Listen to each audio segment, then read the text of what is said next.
Al Michaels, Jim Palmer, Fenway Park, Game 6. I thought Reggie Jackson summed it up brilliantly when he said the pressure is still on Boston tonight, but would be on California tomorrow if the Red Sox win. And the other pressure now for the Angels is the fact they are minus Wally Joyner tonight and probably tomorrow night as well. He is still back in Southern California. Well, he's definitely going to hurt their defense. Not as much tonight because Gene Mock has gone with Bobby Grich, who's an excellent fielder at first. But it does hurt their offense. Potent bat. The reason that the Angels are at this point in the season was attributed a lot to Wally Joyner. So it's a shame. He'd like to see a team at full strength. Similar to the World Series last year, he would have liked to see Vince Coleman play. It's a shame that Joyner's not able to. So much was made about Roger Clemens pitching on 3 days rest, and he's big and he's strong and he looked very good doing it. But what about the wiry Boyd working on 3 days rest? Well, I think the mindset is that basically that Oil Can has not pitched with 3 days rest all year, but he can do it because I think he's been thinking about it since his last start. So I think he's psyched for that, obviously, if you saw the film. He's more of a control pitcher, so if he makes good pitches, and again, he pitched very well the other night. He made 2 mistakes, both home runs, and it cost him the ball game.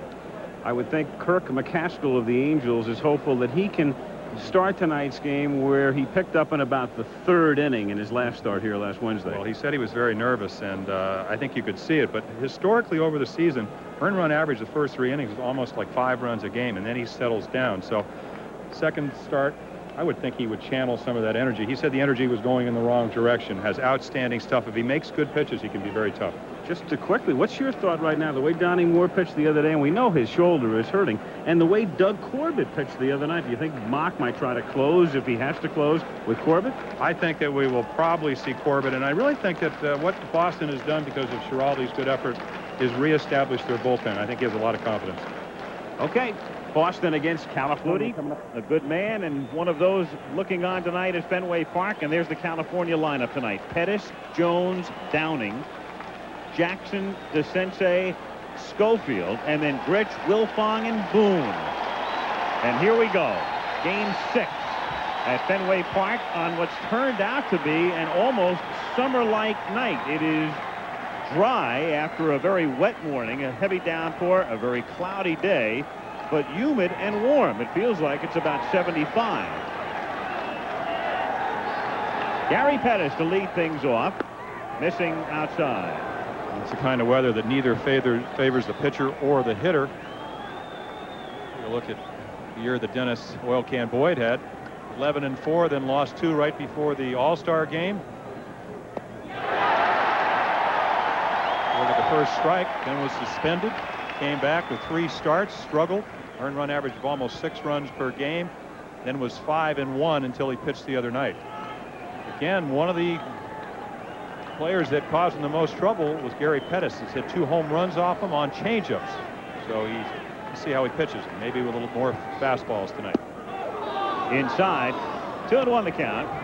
Pettis hitting 1 homer off Boyd in the regular season, and then the other one coming in Game 3.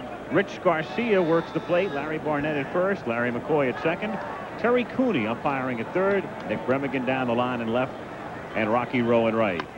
And Pettis hits a high fly ball to deep center field, but a lot of room at Fenway Park for the man, Henderson. Henderson is in the lineup tonight in center field, not only because of what he did the other day, but Tony Armas is still hurting. Armas injuring his ankle, crashing into the wall, and there are the dimensions at Fenway Park in Boston. Armas could come up and pinch hit tonight. He is available to play, but Henderson gets the start in center. Jones batting second tonight.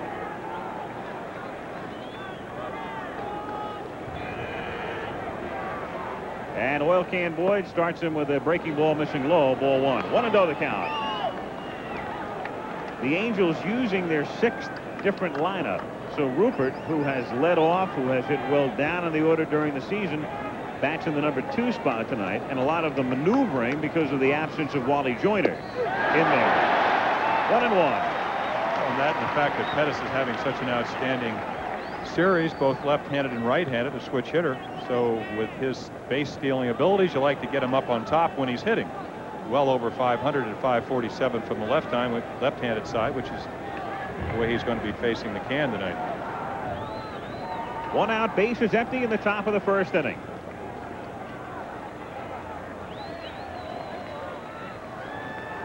If we go to a 7th game, that's tomorrow night. It would start at 8 Eastern time. And it would be Roger Clemens for Boston and John Candelaria for California. Good fastball. 1-2. Well, he's very sneaky, Al, and it has the 2 fastballs. If you watched the game this afternoon, you saw Nolan Ryan with an outstanding performance. 9 innings, 12 strikeouts. Not as overpowering as Ryan, but does turn one over like Nolan. Good curveball, a little bit of a screwball, and also an excellent slider that he'll throw a lot of the times to right-handers. 2-2.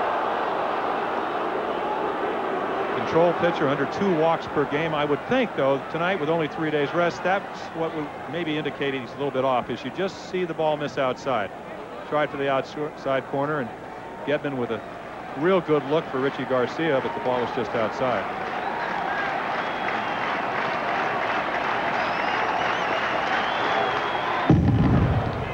Still 2-2. Facial expressions tell you a few things. With Oil Can Boyd, you watched him the other night.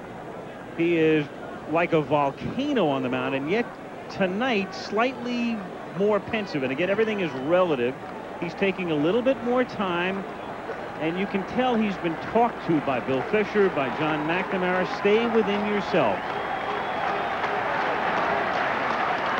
And that's fouled straight back, just above us. 2-2 the count. That's something they've been trying to, and he's really done well over the second half of the season. The other night he gave up 1 run, and if you saw the film in the opening, that was after he gave up 1 run, not after the 2 home runs in the 7th inning. But his answer is, well, that's the way I am. And John says, I don't think that's the best way for you to be. And he's really worked on it. He's been successful the second half of the season. That's fouled away again. It's not that they want him to be any less competitive, of course. It's a case of just realizing where you are and staying in control. And you watched him come out of the gate the other night, very intense. You read it on his face, and now, as I say, taking far more time between pitches in the first inning tonight than he did in Game 3. Reggie and Mock, and behind them DeCense. Is that an intense face, Mr. Mock? Still 2-2. If you're wondering about Mock, I talked to Gene before the game. He is very optimistic. He's a realist. And you might say, well, everybody's going to be optimistic, or at least show that side of him. He truly was. He really feels they're going to win the game tonight. Reggie talked a little bit about the second guessing. He did everything that he should have done as a manager the other day. And his job as a manager is to get the players in the proper positions. Then they have to do the job. Squibber foul, 2 balls, 2 strikes. Well, that's that little changeup, the ball he turns over. And again, I think if you want to analyze the strengths of Oil Can Boyd, he's sneaky fast, as they say, very similar to Kirk McCaskill. McCaskill maybe a couple of miles more per hour. Screwball, the curveball, but above all, excellent control. 3-2, appeal, no. That's Terry Cooney making the call at third. There's a changeup turned over. Does Rupert go? Very close. Again, the best shot is the third base umpire. He has the best angle. If the bat goes out in front of home plate, it's supposed to be called strike 3. And with the pitch in the dirt, Rich Garcia examines it at the suggestion of Jones and keeps it in play. 3-2. 1 out, bases empty, top of the first inning. Game 6 at Fenway Park.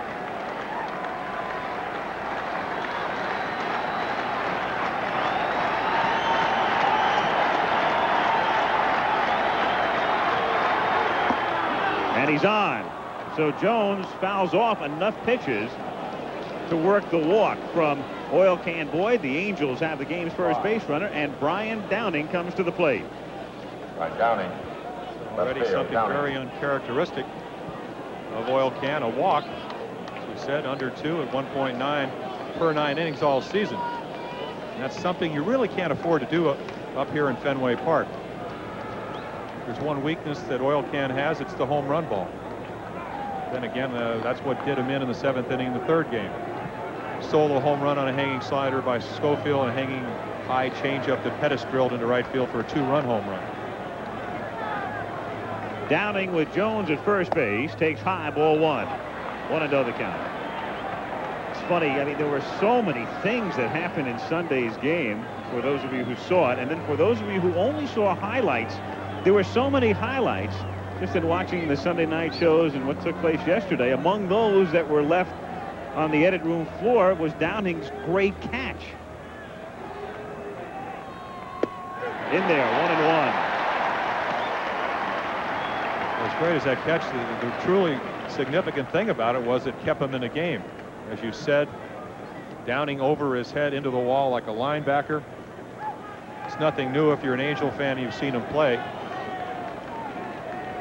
Exceptional year in every sense except for batting average, 20 home runs, 95 RBIs, walked 90 times. 1-2.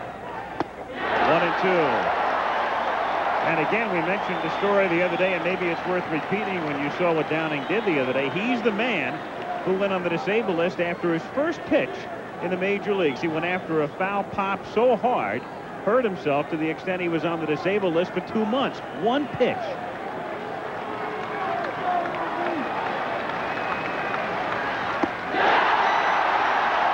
Two down. They threw him a screwball, then another fastball. And right here, that's what we call sneaky quick. Just doesn't get to it. That's high gas, they call it. 91 miles per hour, Downing couldn't catch up with it. And once you do that, and once a hitter in the dugout sees that, it established the fastball really all night for Oil Can. Good fastball hitter, you throw it right by him. It says, wait a minute. Get your attention. Reggie Jackson now.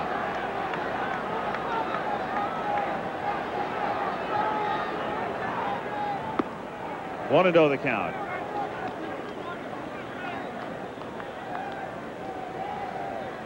And that's quite a mark to break. Again, we mentioned with Berra's record, Yogi's mark acquired through the course of only World Series games. Reggie has had the advantage of the added games to the playoffs. So yes, there should be an asterisk there, but still it points up the fact that Jackson has played on winning teams and has been very instrumental. Watch, this is a good pitch right at the knees. Oil Can's disturbed, he doesn't get the strike, and Marty Barrett comes in to try to get him to cool down, and again, he's a very emotional guy. You want the strike, but you can't let it affect you.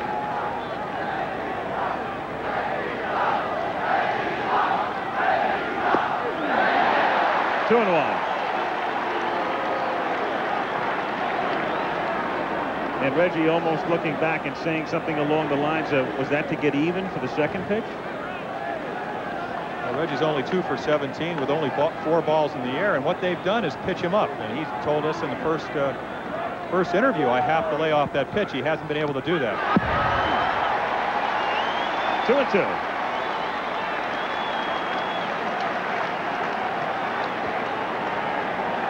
Neither club getting any productivity out of the cleanup spot. The Angel cleanup hitters, Jackson and DeCinces, in the 5 games are 4 for 21, and Rice on the other side is 4 for 22. 2 down, Jones at first base. And Jones goes as Jackson drills it toward the gap in left center field, and Rice will have to play it off the fence. And Jones, who was running on the pitch, will score on a double by Jackson. And so Mock sending the runner 2 and 2, and that turns out to make the difference. With Jones going on the pitch, he's able to score, and the Angels lead 1-0. What a calculated play, but then again, if you have a control pitcher out there and you're Gene Mock, you know he's probably going to throw a strike. This is the out left field look at the double off the wall. Rice and Henderson know it immediately. The only play is going to be at second if there is one. Reggie easily into second with a double. 1-0 California. Reggie Jackson at second base. 2 down, and Doug DeCinces at the plate.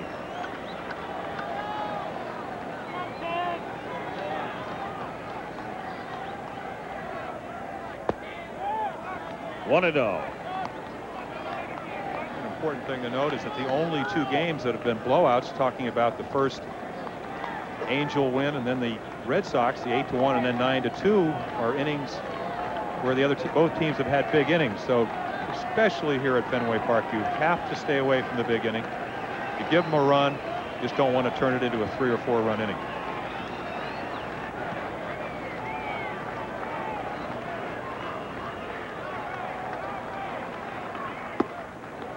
Two and 0 the count.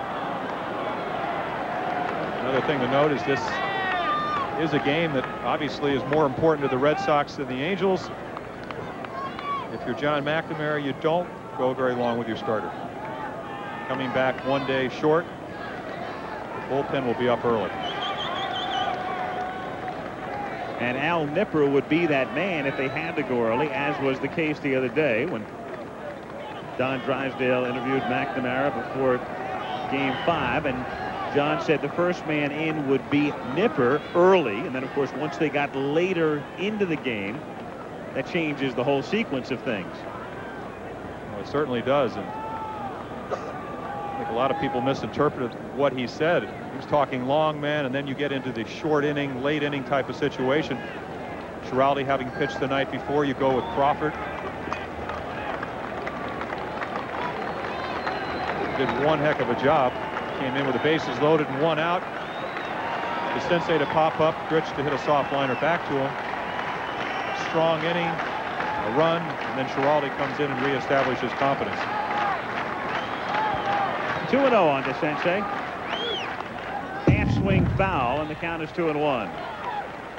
The interesting comment is looking at Doug is that with the bases loaded and 1 out, Gene Mauch said, I don't have any place to, after the game, and Doug popped up, he said, I don't have any place to sleep tonight because I bet my house. Not that I would bet my house. And the reason Gene Mauch, everything he says has a reason. You have Steve Crawford on the mound, you have a fastball hitter in Doug DeCinces. He knows he's going to get a fastball. Crawford just was a little bit better.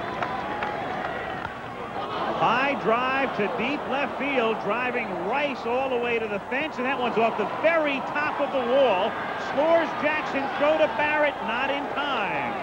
It's 2-0, and just a few feet away from it being 3-0 on a Fenway double. Fly ball in Anaheim. We're not in Anaheim, so it's a double. Doug almost made the place close at second by watching the ball. I think he really felt that ball was into the net. Take much of a fly ball. Another look. Little screwball, but look where it is. Right in the middle of the plate. Right in his power. The pitch is really to the edges of the plate here in Fenway, especially when you're behind in the count. Long fly ball. Looks like it's going out. It almost does.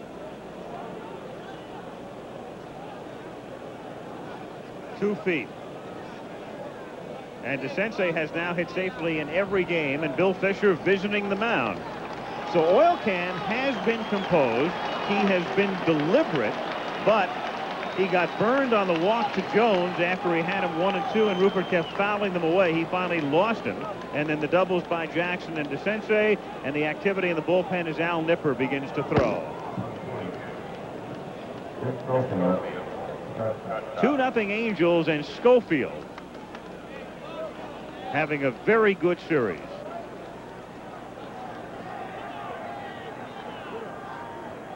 He homered the other night off Boyd. To start the 7th inning. Interesting to see. Each year he's gotten better, brought his average up. Outstanding defensive shortstop this year, only 18 errors. 25 last season, so he's improved in just about every area. Good base runner. Along with Pettis, is really the only speed on the Angel ball club, outside of Rupert Jones with 10 stolen bases. DeCinces at second base, 2 down. Angels on top, 2-0 in the top of the first inning. 1-1 the count. This is the first time in the series the Angels have scored in the first inning. The starting pitching in this series has been very good on both sides. The starters have been routinely taking their teams into the 7th, 8th, and all the way, as Witt did on opening night.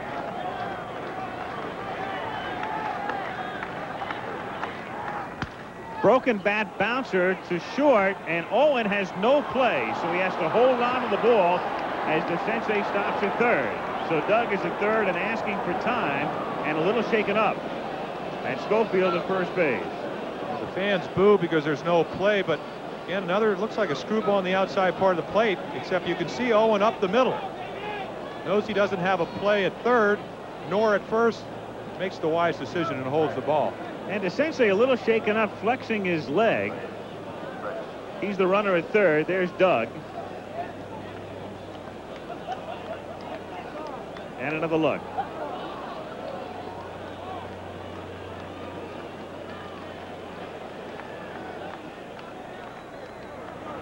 Bobby Grich now with 2 on and 2 out. Takes a strike. 0-1. It's just a breeze tonight. Wind, if anything, blowing out, but really having very little effect. Just a little ripple. Did you ever pitch at Fenway? That is a major storm if you're a pitcher. Anything blowing You want out. the wind coming in. And he's hit by the pitch. And so the bases are loaded, and Rob Wilfong is coming up. And Gedman's going to go to the mound. And so is Buckner. Again, you see Gedman inside. Talked about if anything goes with oil can would be an indication, would be control. We've seen the walk, getting the ball in the middle of the plate. Now we talked before the third game, he wanted to pitch the game of his life, obviously of an even more important game tonight. Doesn't seem to have command of his pitches. Too many in the middle of the plate, up in the strike zone. When he tries to make a good pitch, he's unable to. Rob Wilfong, who had the big hit Sunday in the 9th inning to tie the game, but who slumped terribly down the stretch in the regular season. 0-1.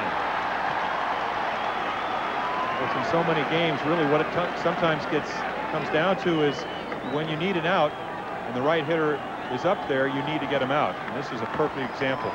2 hits for Wilfong on Sunday, but this is the out man in the lineup. And this is a pretty critical out right now for the Red Sox. It's 2-0 with the bases loaded. Popped up in foul territory and back out of play. And the count 0-2. It's critical because even a single means probably 4-0. And it also means you probably have to go to the bullpen and bring Nipper in.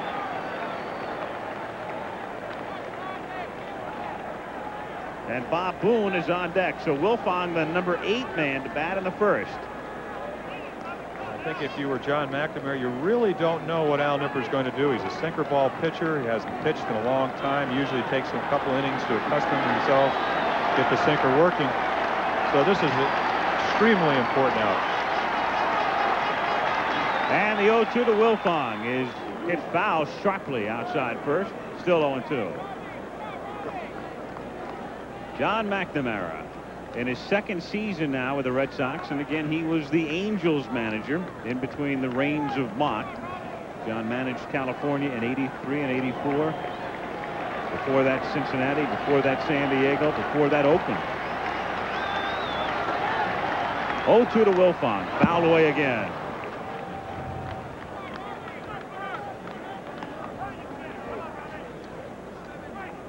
Two out, bases loaded. We're in the top of the first inning.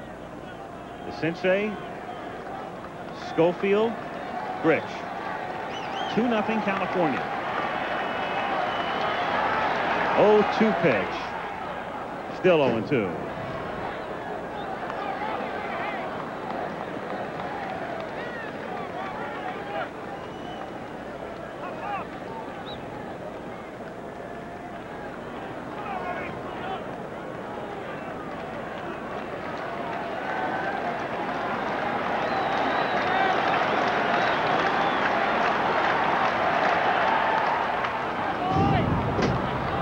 He's thrown 6 straight strikes. 0-2 the count. Moving the ball around well. Again, you wonder with the 3 days rest, he's really made some good pitches that I would think normally he'd be able to throw by Wilfong in the first inning.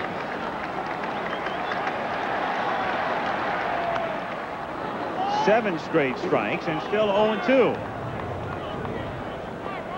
Rupert Jones fouled off several, and that set the stage because Jones got the walk. Doubles by Jackson and DeSensei. The infield single by Schofield. Gritch hit by the pitch. Bases loaded, 2 down.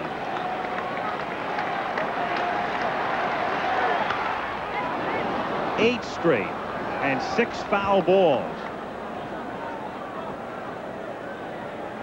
Sometimes it's extremely easy to get the first 2 strikes, but the third one. 41 pitches in the top of the first. That's the last graphic in the world McNamara wanted to see. Another.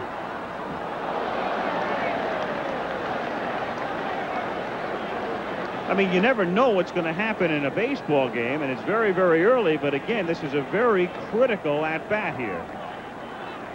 Angels trying to break it open early, and Boyd trying to keep it very respectable. Just off the plate. 1-2.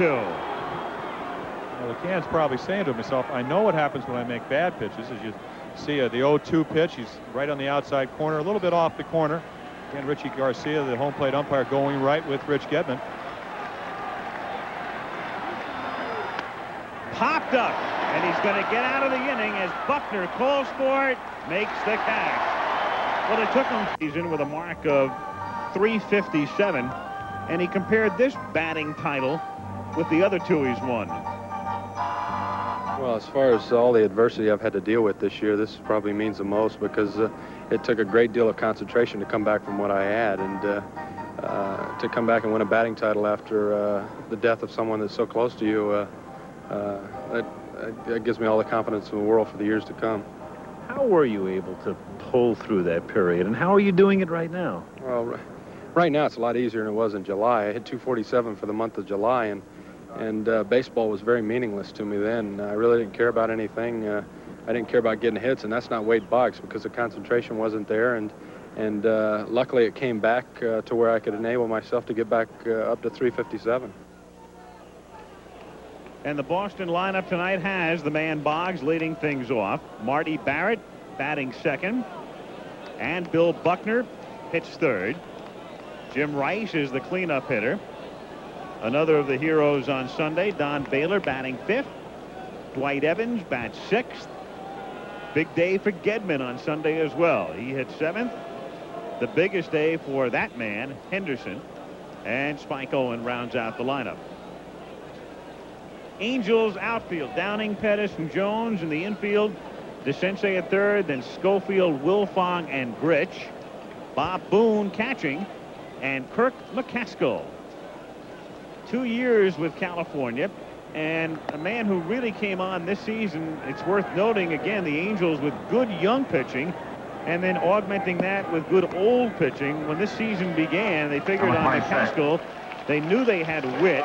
They also were figuring on Ron Romanek, but he wound up getting farmed out, and then you had Sutton and Candelaria. Well, they also lost Stu Clyburn, 9-3 on last season, so very important pitcher, 17-10 last year, 12-12, lowered his earned run average by about a run and a third a game. A one hitter, two hitters. Got hit extremely hard in the first game, as we said in the pregame. Was very nervous. Made a series of bad pitches. Boggs led off with a triple. Barrett double. Line drive by Buckner in the first game. Rice hit a rocket to shortstop. Baylor hit a ball off the wall so hard it was only a single. 1-1. That's why there were some skeptics who said, what was Mock talking about when he said, I've never been prouder of a pitcher than I was the other day? They were talking about the fact he battled back from that and really settled down and kept him in the game. And that was the game in which the elements took over. Gritch losing the pop-up in the sun, and McCaskill himself losing the chopper in the sun. His line score surely, but about 7 innings, 2 runs, and they would have been all in the first inning. So again, one of the worst things to happen is early in a ball game for you to make good pitches, which he wasn't, and have them hit. But he adjusted. Fastball, curveball, and changeup. Nothing fancy, but good stuff. Excellent curveball. Saw it right there to run a count to 3-2. Boggs led the American League in walks, 105. And one of the reasons he did is that he's able to foul off those pitches. That's a rarity. You very rarely see him get under the ball and foul the ball straight back. Usually the foul balls are line drives or fly balls down the left field line. And he's on.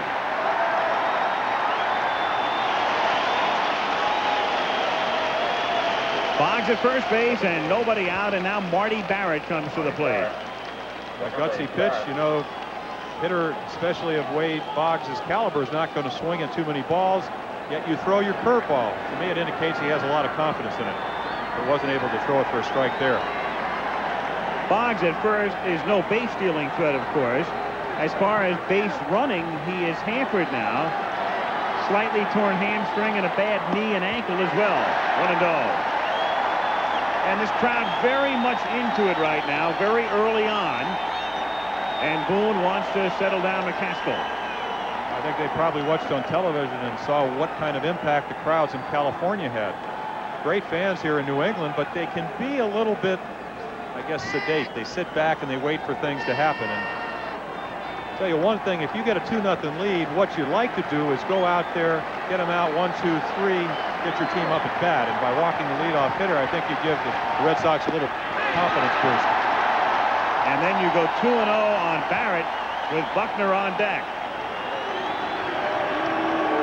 And time called now as Marcel Latchman, whose brother Rene coaches third for Boston, goes to the mound. Dwight Evans was saying, and it got enough play here so the fans read it and talked about it on television as well. He was hopeful that the Boston fans would emulate the California fans, deafening over the weekend. Well, as a pitcher, though, if you're Kirk McCaskill, you want to keep them out of the game. And the best way to do that is to get the hitters out. And I'm sure that Marcel Latchman said, hey, you have 7 guys behind you. They can't help you if you don't throw the ball over. 2-0 pitch in there. One reason I think the Angel fans might have been so noisy this weekend, part of the reason anyway, is the scoreboard kept flashing noise, noise, noise. But that would not fit in Fenway Park. For some reason, in a ballpark that's 75 years old, I think I'd fall on the floor if I saw a sign flash noise, noise, noise.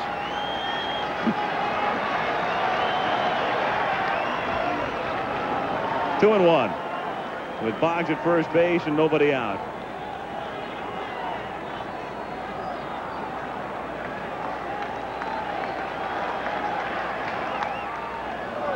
Two and two.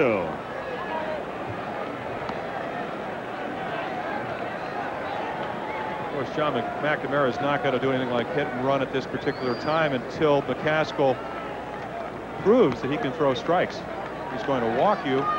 Why not let you walk? Once he's established himself, if he does, especially with Barrett, who's a great hit and run man because he hits the ball so well to right field, you can take that kind of chance. Otherwise, with a pitcher throwing balls, just let him walk him down to first. Still 2-2.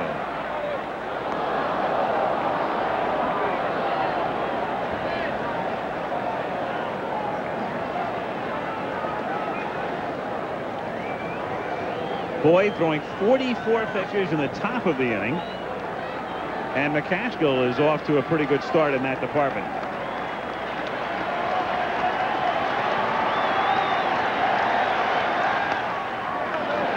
Foul back, still 2-2. It's a very natural thing to get defensive as a pitcher, especially here at Fenway Park. You walk out to the mound, you look back over your right shoulder if you're right-handed and see a massive wall.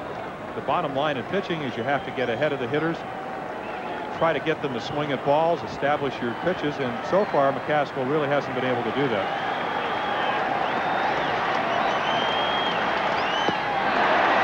Three and two. So now we'll see about Boggs going. Barrett, good contact man, struck out only 31 times in 625 at-bats. So he strikes out about once a week. Of course, McCaskill did punch him out 3 times in May and 2 times the other day. And they keep Boggs at first, ball 4.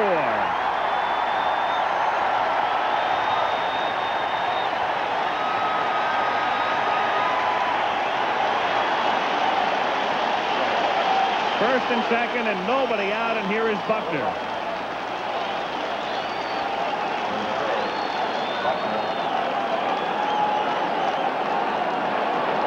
The game beginning at a snail's pace. It's a first inning that's consumed more than 35 minutes at this point, but it's almost understandable in a way. Not only the tension, the pressure, and Boyd trying to keep within himself, but we're coming off that game on Sunday. And it's like everybody just wants to be back together.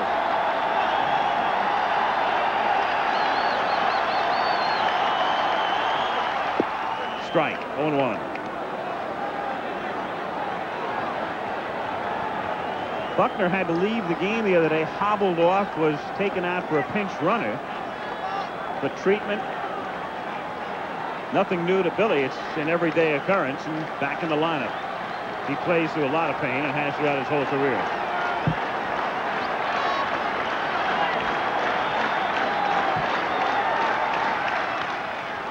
Shot to first, fielded by Grich, and there's one play in the runner's advance.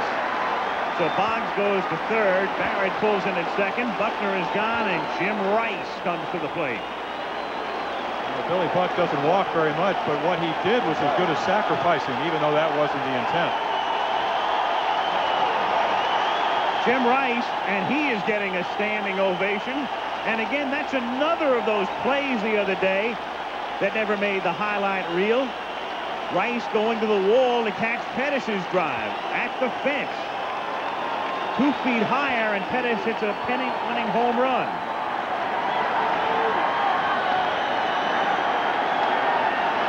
Infield backfield concede 1 run. Strike, 0-1. Also, I think a little bit of emotion there from the fans, too, saying to Rice, hey, you know, we know you're not having a great series, but we're with you, man.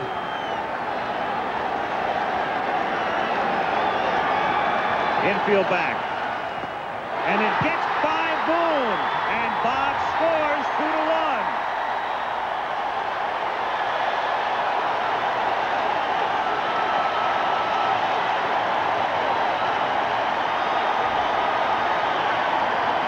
Well, no excuse for Bob Boone. I believe the ball really doesn't bounce, carries. I think if he felt the ball was going to go by him, he would have scooted out in front of it. The ball he thought he could backhand.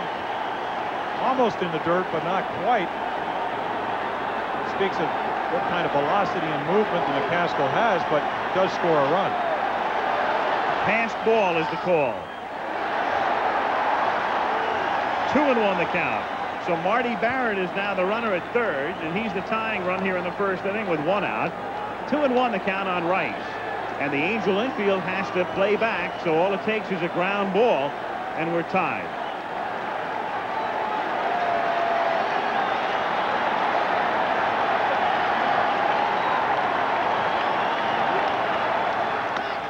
And there's your ground ball.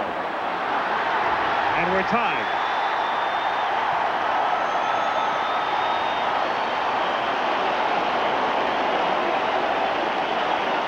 Two runs, no hits in the inning for the Red Sox.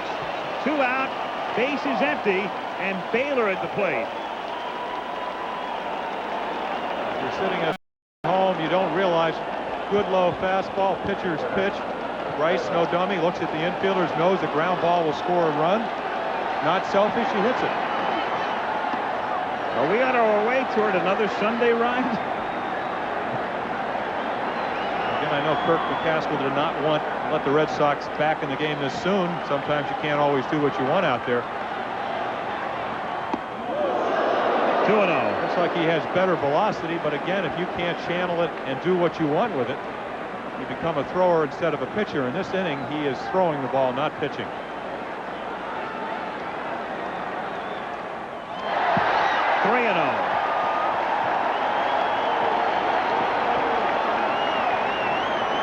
Locke can only hope that history repeats, in the sense McCaskill got off to such a shaky start the other day that he'll regroup. But the way this one is going with both pitchers, we may be going to the bullpen very early. If nothing else, because of the inordinately high numbers of pitches thrown by both men. Strike, 3-1. Gene Mark.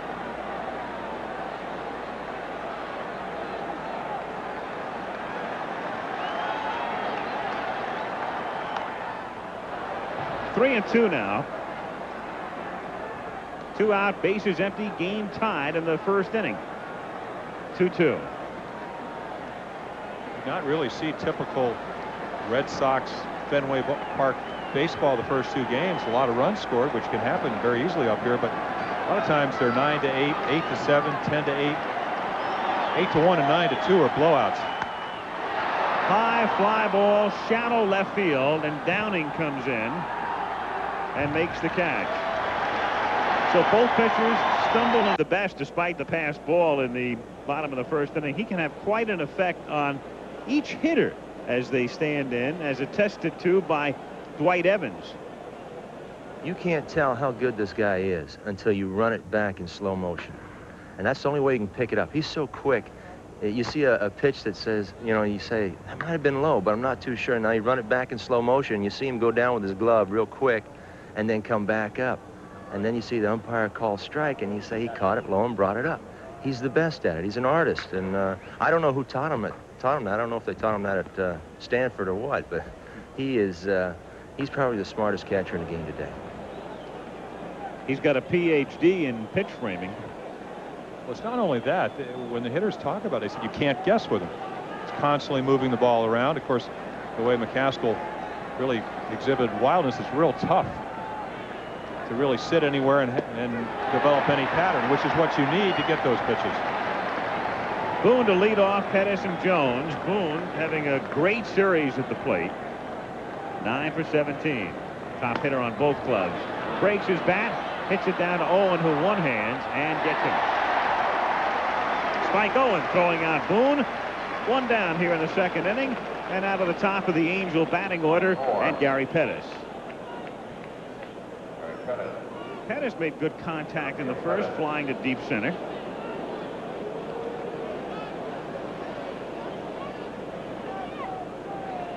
Some of the Red Sox,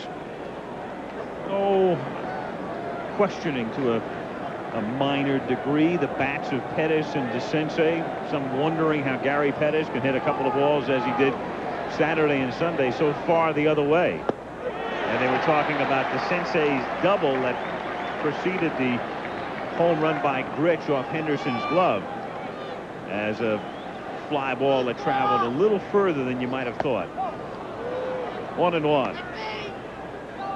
But it's not even a minor controversy here. I mean, when you're dealing with Mike Scott on the other side. Well, a lot of the modern bats have a hollowed out end. Doug came out of the dugout with a cork in that hollow and went over to talk to the Red Sox today. He said, yes, my bat is corked.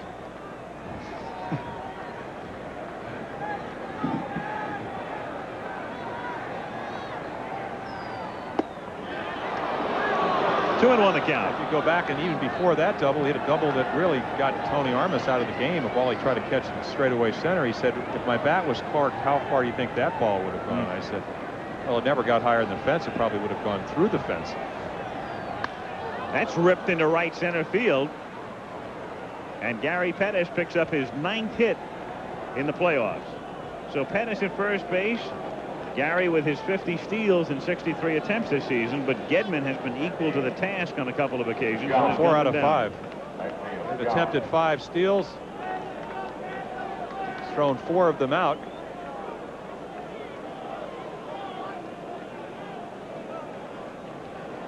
Pettis was thrown out in the first inning in game 3, and then Gedman threw him out in the 3rd inning in game 4. Buckner holding him on. Jones at the plate. Hoyle can't look to center field. That's a new unique move. You come down, the runner's over your left shoulder. He looked out at second base and then backed off the mound. Amazing. So when you have a tough first inning, sometimes you don't know where the runners are. He's still looking over there. And it's hit down the line and hooking and going foul.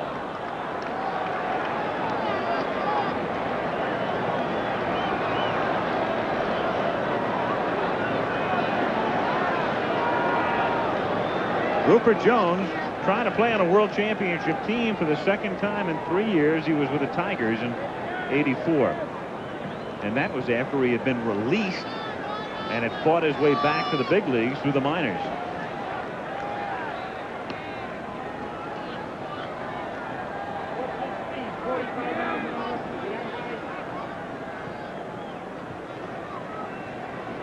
Two tie in the second.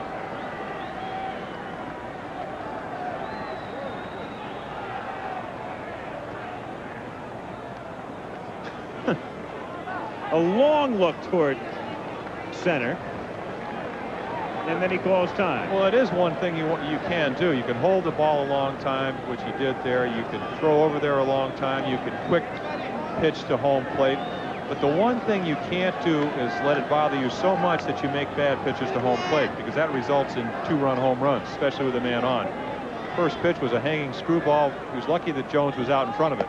Pitch out, not moving is Pettis, and the count is 1-1. Well, that's another thing you can do, and it's a lot easier to do that if you're ahead in the count. Just to concise what I'm saying is you respect Pettis' speed.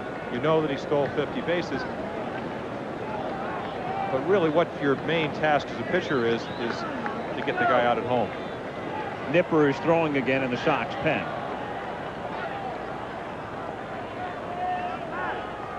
McNamara can't afford to fool around. A lot of pitches by Boyd in the first. Another look now at Boyd. Boyd slowing himself down so much and then throwing over to first base. But he slowed himself down that he has no rhythm at all right now, really. Really hasn't showed us he has any command of his pitches. The only way that move could be deceptive if he looks at center and then goes home. So far he's just looked at center and then gone to first base. Now more conventionally he throws high, ball 2. 2-1. McNamara cannot be happy about what he's seeing with Boyd so far. But he also knows what's out in the bullpen. We talked about that earlier. 6 pitchers that he does have in the bullpen, 450 innings, 700 and some base runners.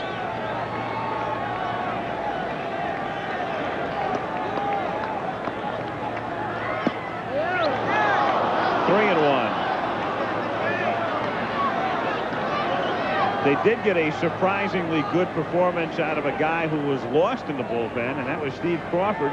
And that's another of those little vignettes on Sunday that really got lost in the fireworks. The unbelievable job Crawford did with the bases loaded and 1 out in the 9th inning and then pitching the 10th. And Crawford wound up as the winning pitcher with Schiraldi getting the save.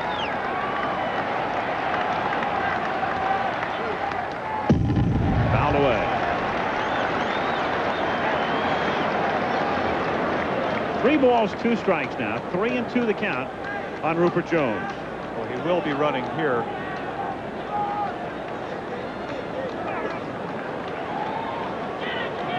Mock, you got to figure that Boyd's struggling. He's going to throw a strike. Obviously 3-2. He's trying to. Faith in Jones. He goes, and it's hit down to first, and a nice play by Buckner, who crawls to the bag any way he can. It's one of those plays. If you don't have a speedy guy on, you're not on the bag, and it's a double. Here he goes off to get into a fielding position, but because of holding Pettis on, he makes an excellent play to keep the runner in scoring position and get the second out.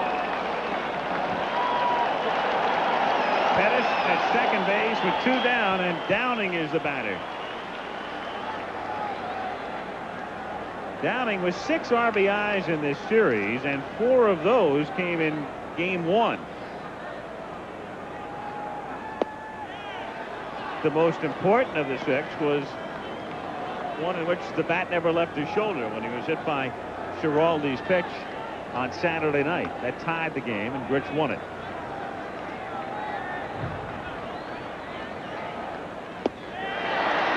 One and one.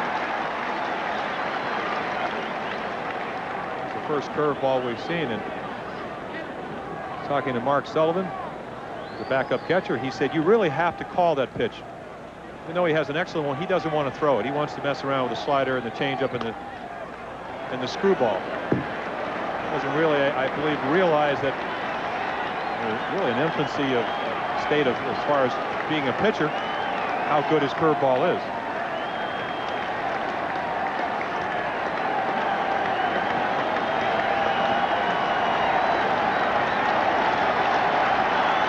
One and two.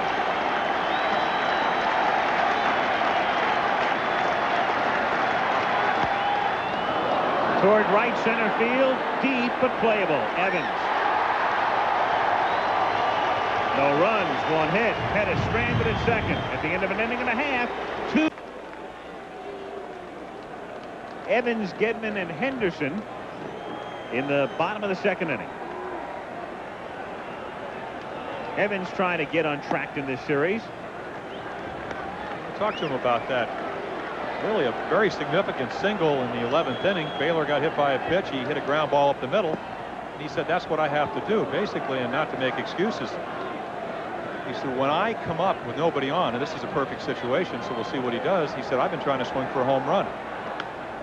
Little half swing there and a looping fly ball to shallow right field, and Rupert Jones makes the play. Right there, fooled with a curveball, but go back to that thought. He said you try to hit a home run, and if you go back and really, as you said, Al, the starting pitching for the Angels is look right there. Excellent curveball. Not much of a swing, but he's fooled. He's been trying to hit home runs. They haven't been letting me, and the result has been a lot of outs. Rich Gedman. Perfect day on Sunday inside. Gedman was 4 for 4 with a homer. Bob Boone, his opposite number, was 3 for 3 with a home run. On deck is Henderson, who was the big star on Sunday, but don't forget about Gedman. The sensei backhands and has a lot of time to throw him out. 2 down, and listen to the hand now for Henderson. Well, they ought to be on their feet, because if they're if he didn't hit the home run, they're not here tonight.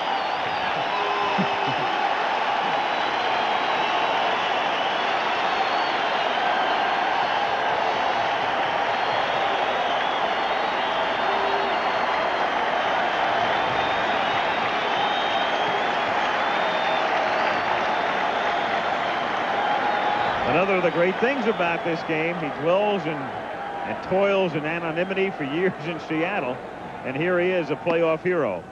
High ball one and 0. He said it so well in the pregame interview. He said, I'm just trying to make contact and I hit a home run, and that's really what baseball's all about. You don't very often, I mean, you really, if you talk to hitters, very rarely will they ever say, I went up to home plate trying to hit a home run, and you hit one. Try to hit the ball hard, and if you're strong, sometimes it goes out of the ballpark. Johnny Moore, I don't second guess the location. True fastball's right by him, comes back with a split finger and doesn't make a good pitch. Lets it get the bat head out, but Henderson, bottom line is he had to hit it, and he did. Strike. By the way, if you saw his interview in the pregame and you're wondering, he said the whole hometown of Dos Palos sent him the telegram. Dos Palos is in California, near Fresno. 3-2.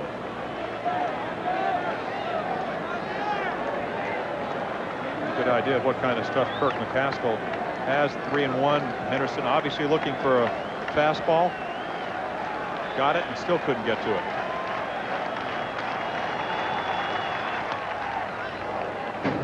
Three and two. 2 down, bases empty. 2-2 tie. Bottom of the second.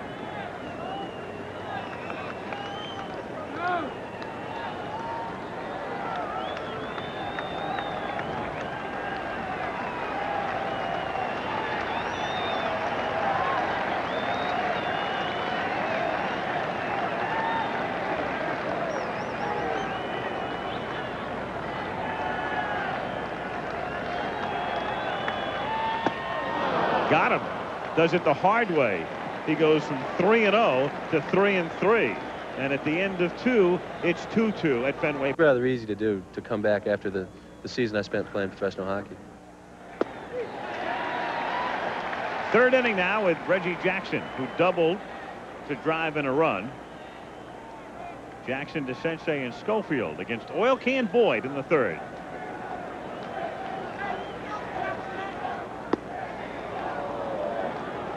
One and one.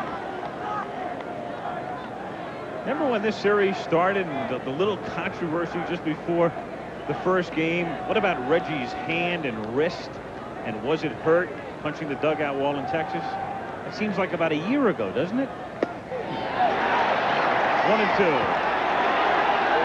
And Jackson, who was upset about one of the calls made by Garcia the first time at the plate, lets Richie know exactly what he thinks here. And those first 2 postseason home runs, boy, you got Jackson off to a pretty good start, James. That equaled the amount of home runs he hit in 15 years. So plus you win the game. You throw 3 solo home runs that are fortunate enough to win because your teammates get you 5 runs and you only give up 3. It was a pleasure. 2 blasts to left field, and then I let Bando hit one even farther. You got to get him over swinging, Al. It's a psych job. Get him overconfident. 2-2 pitch. Got him swinging.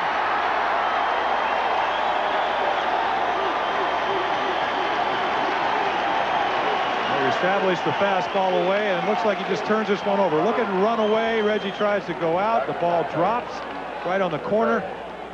Pitcher's pitch. Also, if you make that kind of pitch, you can almost guarantee that Reggie, with a big swing, is going to miss it. 1 out and essentially the batter. Doug doubled. And he's now 8 for 24, which figures to 333 in the series.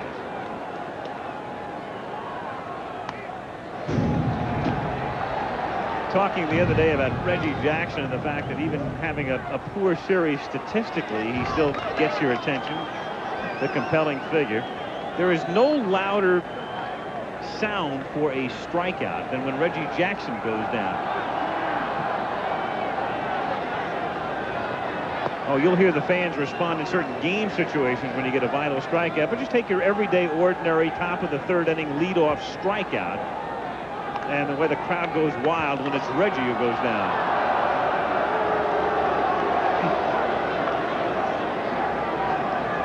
Surveying the scene.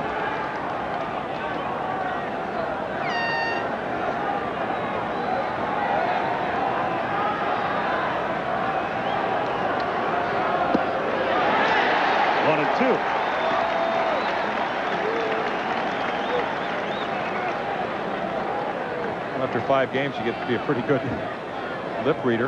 Doug says the ball's inside.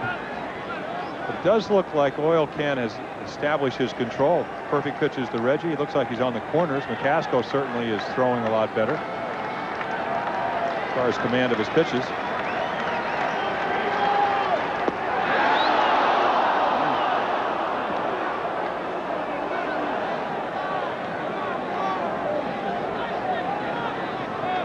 You're up at the plate, you plead your case.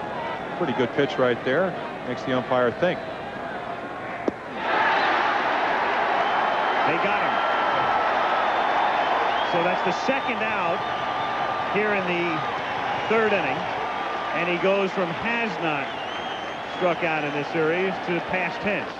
And the Can has 3 Ks. We talked about the curveball. Gedman calls for it. Doug tries to hold up. He can't hit it. Again, it's one of those pitches that starts in the strike zone. You think it's going to stay there. It dips underneath the bat. Schofield at the plate. Reached on an infield single in the 1st inning. Strike.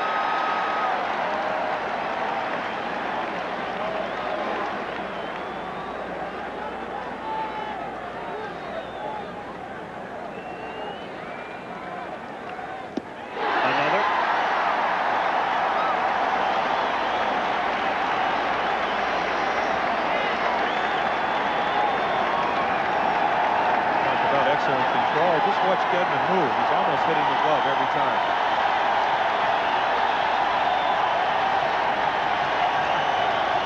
Saw the curveball motion. Chopper, and that's foul ball. Still 0-2. Never quite seen that sign before. 2, which normally is a curveball. Sometimes it'll vary, of course, with a runner on base. And then the actual curveball motion with your hand. Sure, something that Rich Gedman would not do if somebody was on second base.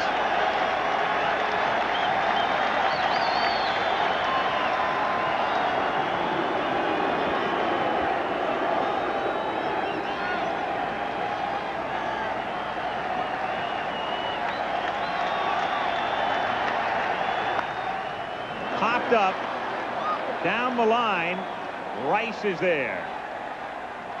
3 up and 3 down. So the oil can now has things in sync. He set down 5 straight. We're tied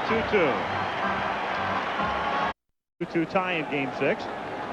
And Spike Owen to lead off. 1-0. It's 2-2, but stick around because McCaskill's working on a no-hitter. 2 runs, 4 hits for California. 2 runs, no hits for the Red Sox. Base hit to center field.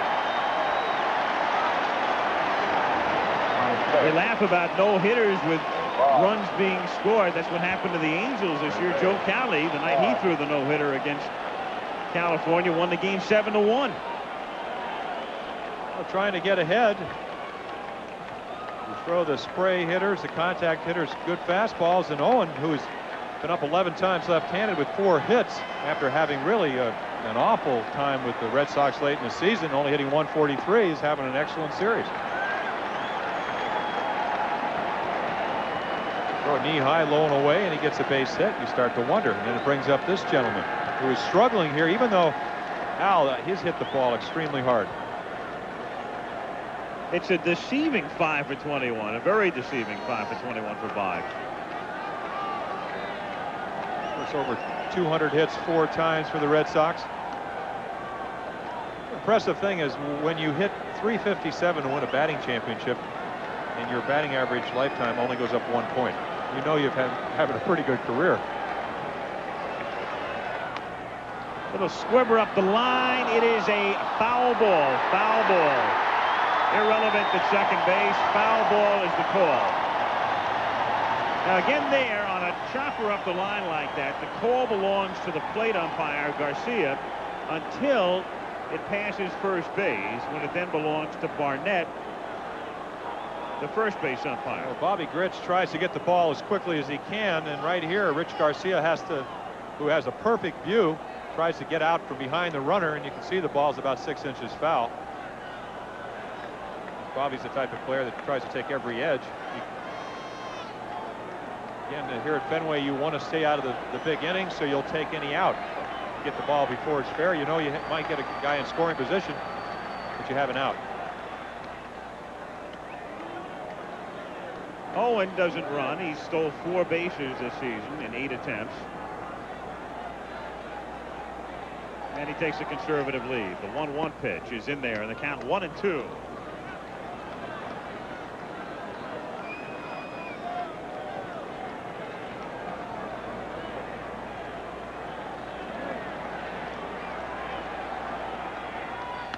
Breaking pitch, hammered into right for a base hit. Owen will stop at second. The throw comes in behind him. 2 on, nobody out.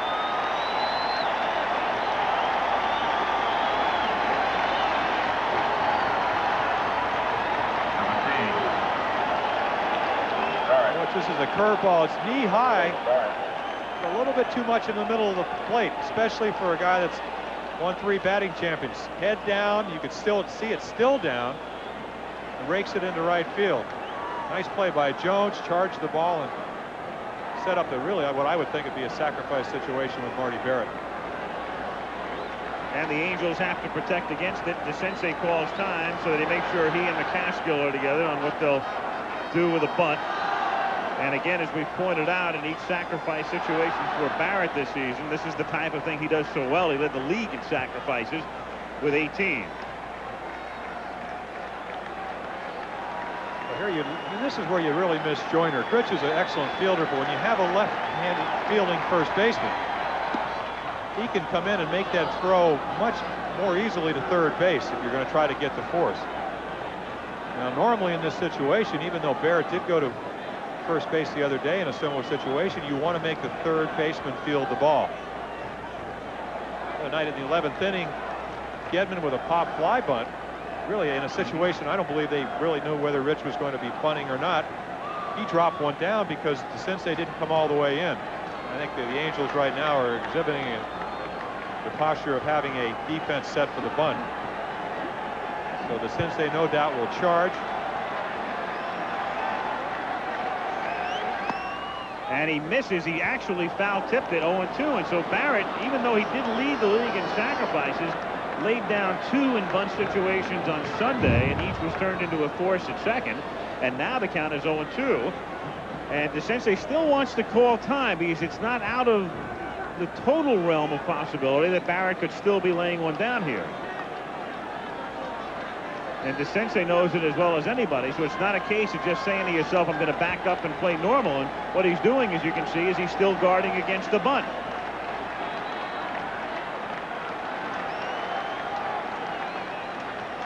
And he's up there to swing away and take slow. 1-2.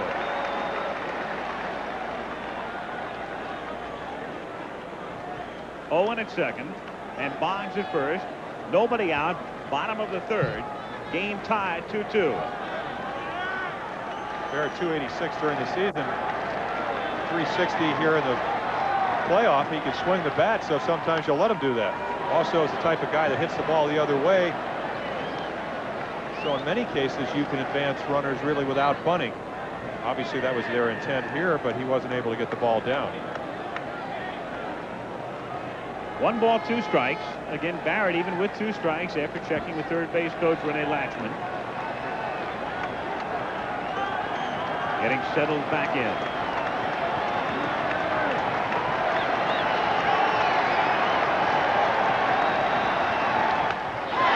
Toward the gap in left center, and nobody is there. Owen will score. Boggs will be held. Barrett has a double.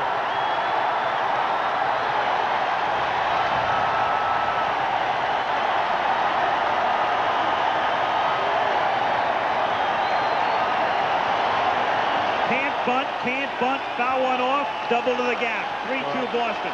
Horrendous pitch right in the middle of the plate. They're playing him hit the other way, inside part of the plate. As we said, all winter a strength program. Pettis makes an excellent play to keep Boggs at third from scoring, or at third and keep him from scoring.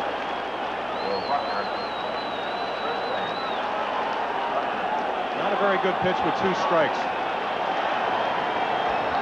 Really couldn't tell from that high camera position. I'm sure Kirk didn't mean to throw it there, but he did. Again, one of the reasons why Barrett had a great year, we talked last year, he down to 266 from 303 the year before. Lifted weights, a little bit stronger. It allows him to get the bat head out. He did. Now the Angel infield coming up on the left side and back on the right side. You see where Schofield is. And then Grich plays back at first, and Wilfong at second. 0-1. Marty Barrett with runners in scoring position. That's a fascinating way to put it, isn't it? 7 for 8, and everybody else is hitting 143. Really doesn't surprise you, though. That's an incredible stat. If you look at Doug Corbett on the right, looks like Chuck Finley on the left, or maybe, excuse me, Gary Lucas. But he led all Boston hitters during the regular season, 364. So he's really continuing at a much higher average what he did all year for him, which is why everybody says he's so underrated. 1-1. Really surprising in Fenway Park to, I don't really think, I guess Schofield you could call as halfway, but nobody out. 2-run lead, even though it's 3-2 now. If you give them another run, you stay out of the real big inning situation. That's ripped to center for a base hit. Barrett will be held at third as Boggs scores 4-2.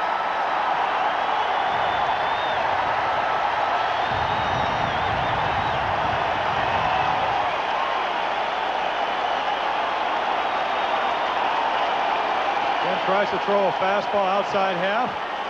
Buckner just hits it exactly where he wants to, up the middle. Knows a grounder will get in the run. Pretty much a defensive swing, but something that Bill Buckner has done so well all through his career.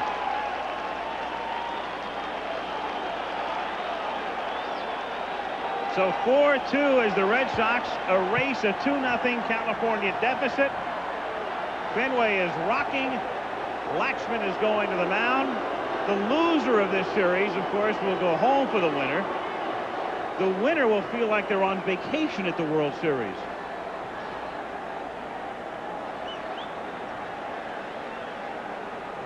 I like Reggie's statement. He said, I like our posture right now, but if we don't win tonight, tomorrow night the pressure's on us.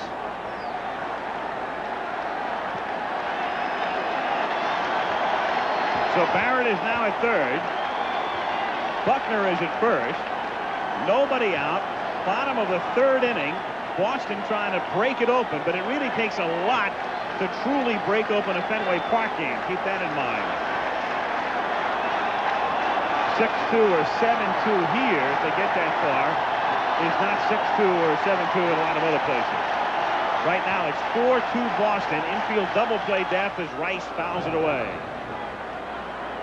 0-1. And so here, even if Rice were to hit into a double play, and he's no stranger to doing that, the Red Sox would get another run.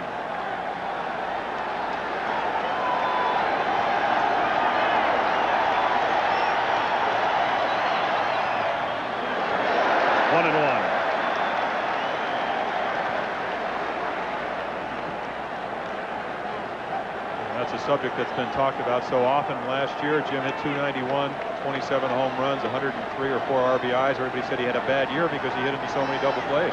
35. This year, cut down on the swing a little bit. Only 20 home runs, but 110 RBIs, 324 average. And he grounds it to third, and Barrett has to come home on this play and get in the rundown as long as he can, and the Angels do not execute it to the point that the tag is now finally made by Boone.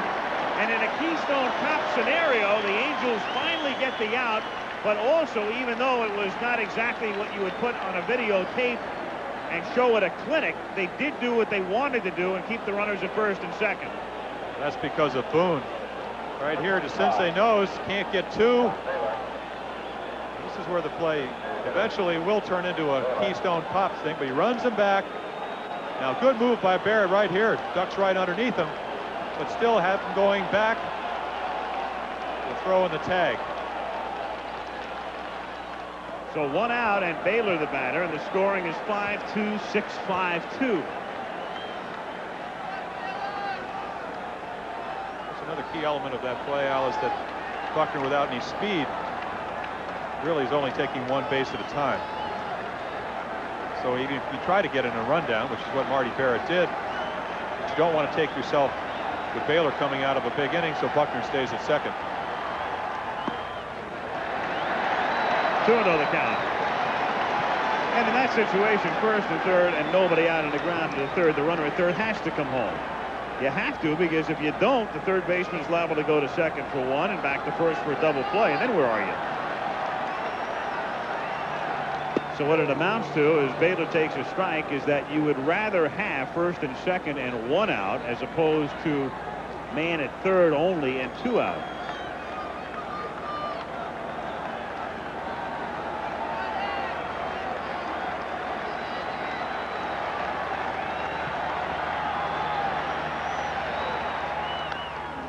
Swift foul, 2-2.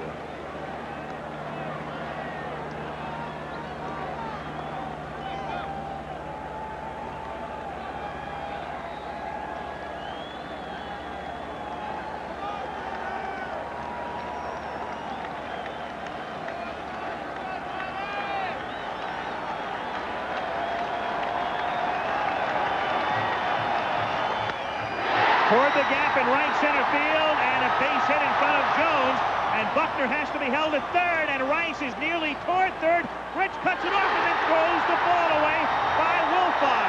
Buckner comes in to score. The ball winds up out of play, and they will award, I believe, yes, home plate to Rice and third to Baylor.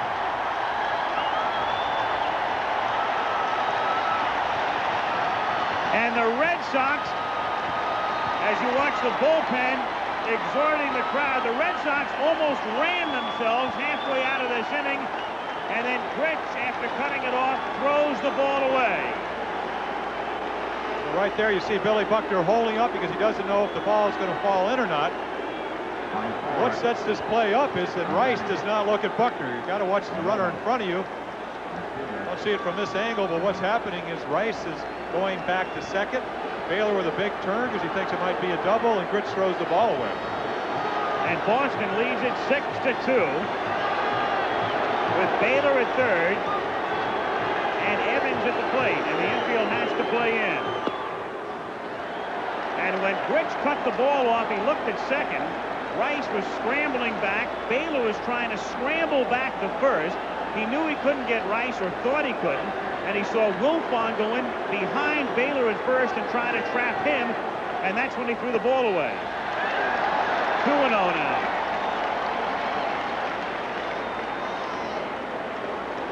Yeah, we talked about Wally Joyner, left-handed first baseman, would have made that throw a lot easier because he's standing in the right direction. Chance of Dewey, Evans' nickname. Excuse me, Grich had to turn his body completely around. Take another look. Pretty good fastball, at least as far as being away, but up in the strike zone. And again, right here, you see from the overhead camera, Rice going back, and Grich's got to turn all the way around and hit a second baseman who's covering first on the run. Joyner would have been facing that way, would have been an easier throw. Good fastball, and the count 2-2. Boston 6, California 2. Still only one out of the inning. 2-2 the count.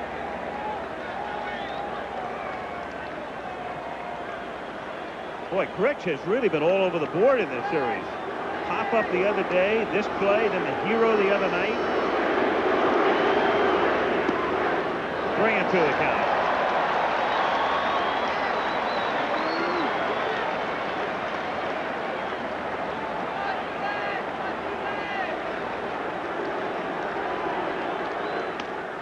To center field, and racing in and not getting there is Pettis. It's a base hit.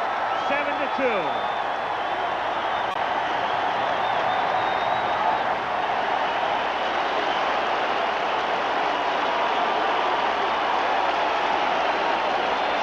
And to the bullpen. Another look from above, not hit very hard. But we said Evans, who's been trying to hit home runs, just trying to make contact, and does. Loops it into center field, adds another run. He wants the lefty, he wants Lucas, and the Red Sox have scored 5 and still only 1 out. Oh boy. I don't blame you. 79 Cadillac Fleetwood, 83 Buick Riviera, Mr. Goodrents has the parts. Pontiac Fiero GT, Parts for virtually every GM car on the road today. Oldsmobile. Good enough to keep him right in the game, and Carter wins it in extra innings, and the Mets and Houston head to the Dome with New York a game away from the World Series. Meanwhile, here is Gedman, who was hit by Lucas's pitch the other day, and he rips it foul. Boy, is Gedman swinging the bat well.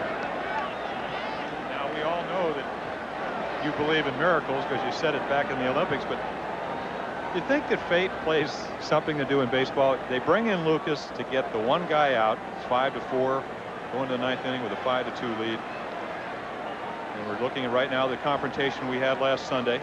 5-4, 2 outs. First pitch hits Gedman right.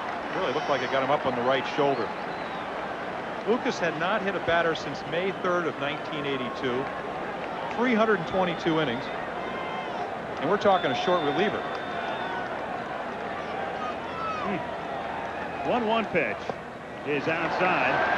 That is amazing when you think about it, because that means Lucas pitched what would amount to, if you strung that out and said those were 9-inning games, I mean he pitched 35 complete games without hitting a batter, and then hits Gedman with 1 pitch. 2-2. Really, considering the way he's used, it's probably 40 to 50 appearances a year, spread over whatever time span since 1982. Once again, Mock brought him in. He struck him out the day before, and he failed to do the job.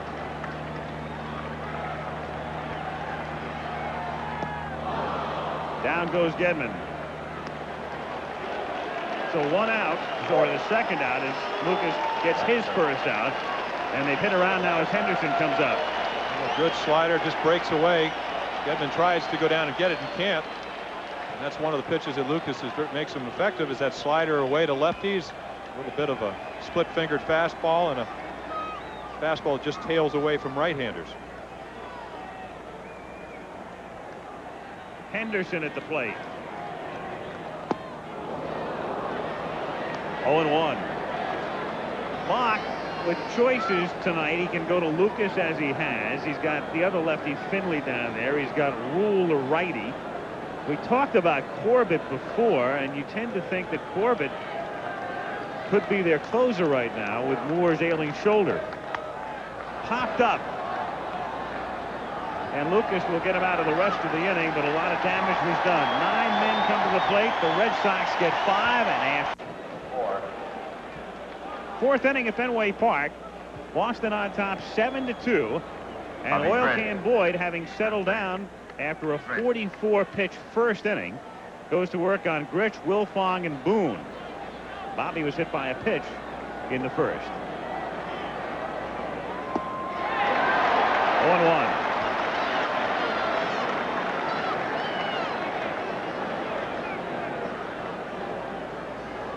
Again, a near summer-like night in Boston. Warm and humid. 0-2. The day beginning with an enormous amount of rain. Poured this morning early on. Then slackened off. Real cloudy day. But the field in excellent shape.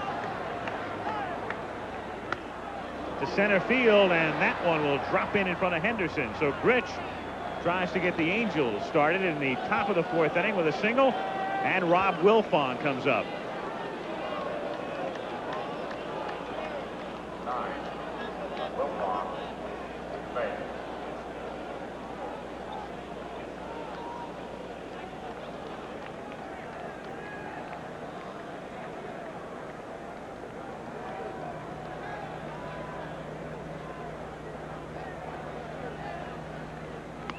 Lays down a bunt, bunting for a hit, and it's a good bunt. Boyd fields, and no throw, not in time at first base, as Grich advances to second, and safe at first is Wilfong. So Wilfong, and you're not sacrificing here, not when you're down by 5, you're bunting for a hit, the element of surprise, and he lays down a beauty. Well, it's really bad baseball by the Red Sox. They have advanced scouts. I tell you that Wilfong hit .219 on the year, do anything to get on, especially 5 runs down. If you're Wade Boggs, you really have to play in at third and take that away from him. What you've done is turn a .219 hitter into about a .500 hitter if you're going to play even with the bag, because he can bunt .500, but he proved he can hit .219. So not a particularly good play. Very similar to what happened in the National League.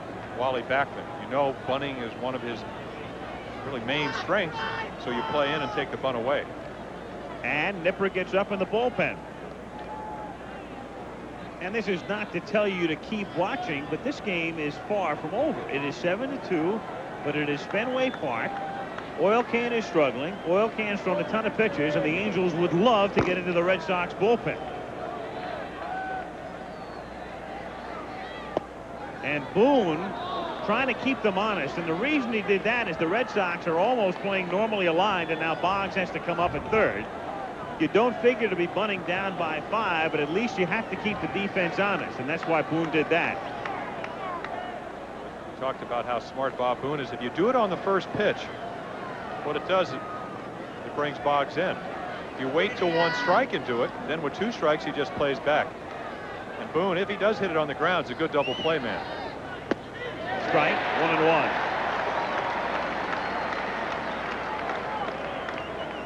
Talking about being a good double play man, of course, you're talking about that he does not have a lot of speed.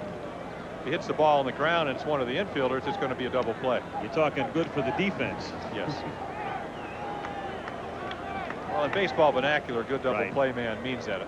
I know you know that. Absolutely. 1-2.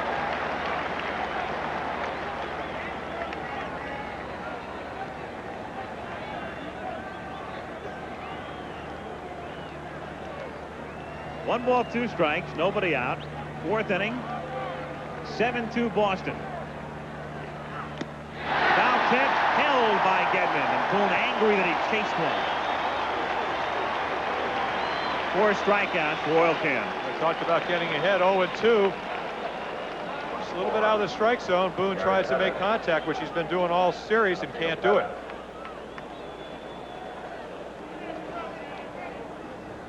Now Pettis,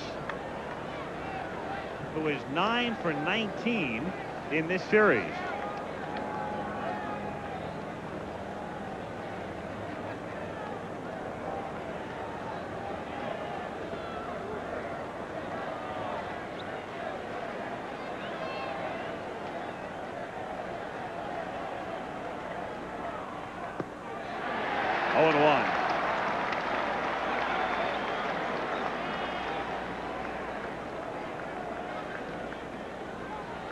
See Boggs from that angle at third base, and he's in there here because Pettis has such great speed. No sense playing back at third. In for a strike, and the count is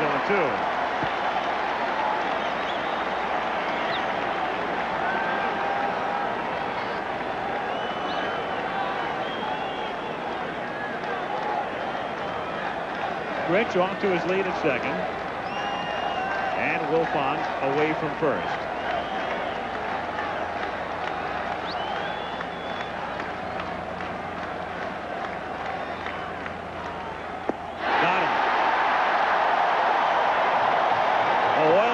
Juiced up now.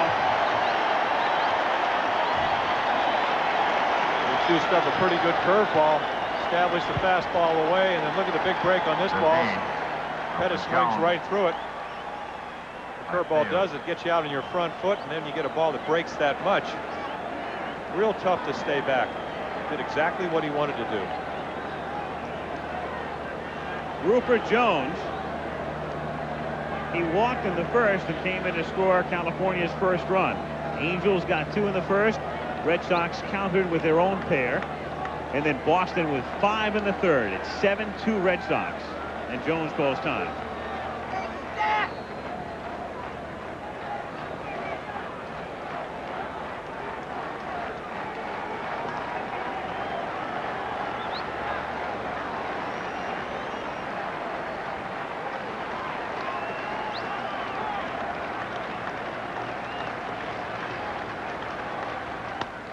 Hit down the line in right field, dropping in a hurry, but Evans makes the catch on the run. It was deceiving when it left the bat, and Dwight had to run the great circle route. But he got there, and Dewey, Dewey, Dewey is the chant as Jones and the Angels squander a good opportunity in the top of the 4th inning. This is how you win 8 gold gloves. Make all the plays you get to, and he makes it right there. 7-2 Boston. Spike started things with his leadoff single in the bottom of the 3rd. And before it was done, 9 men had come to the plate, and the Sox had 6 hits and 5 runs. Owen looks at a strike. So Gary Lucas on and trying to keep California in the game.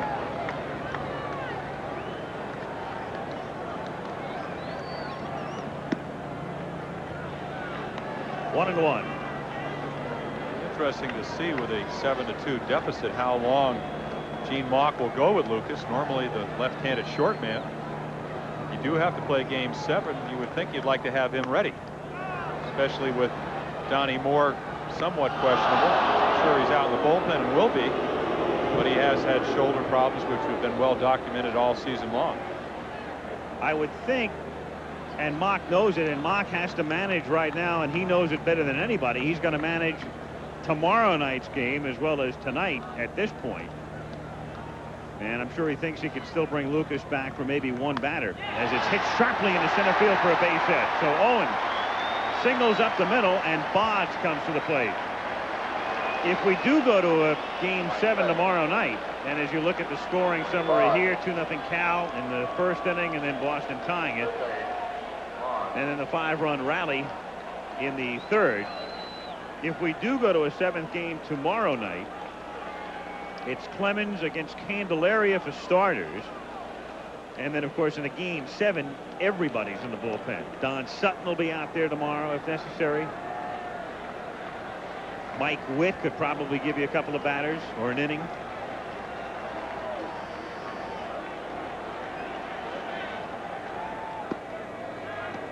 Oh, and 1. It's Candelaria and staff against Clemens and staff.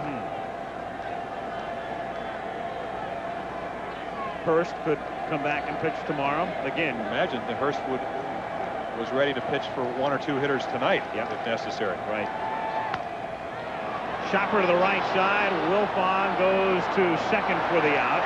Schofield stayed on the bag, and Owen is forced at second. So Boggs is at first base, and with 1 down, we'll take a look at Marty Barrett.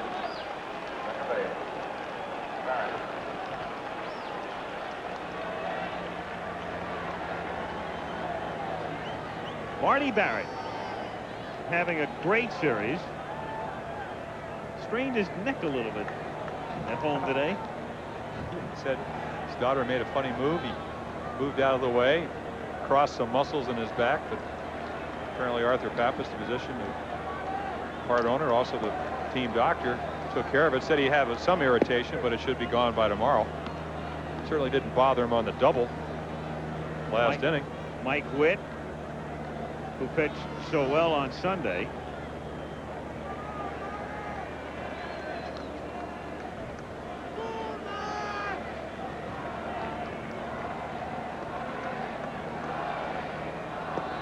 One and 1. That was an interesting move. Just another of those little things that happened on Sunday.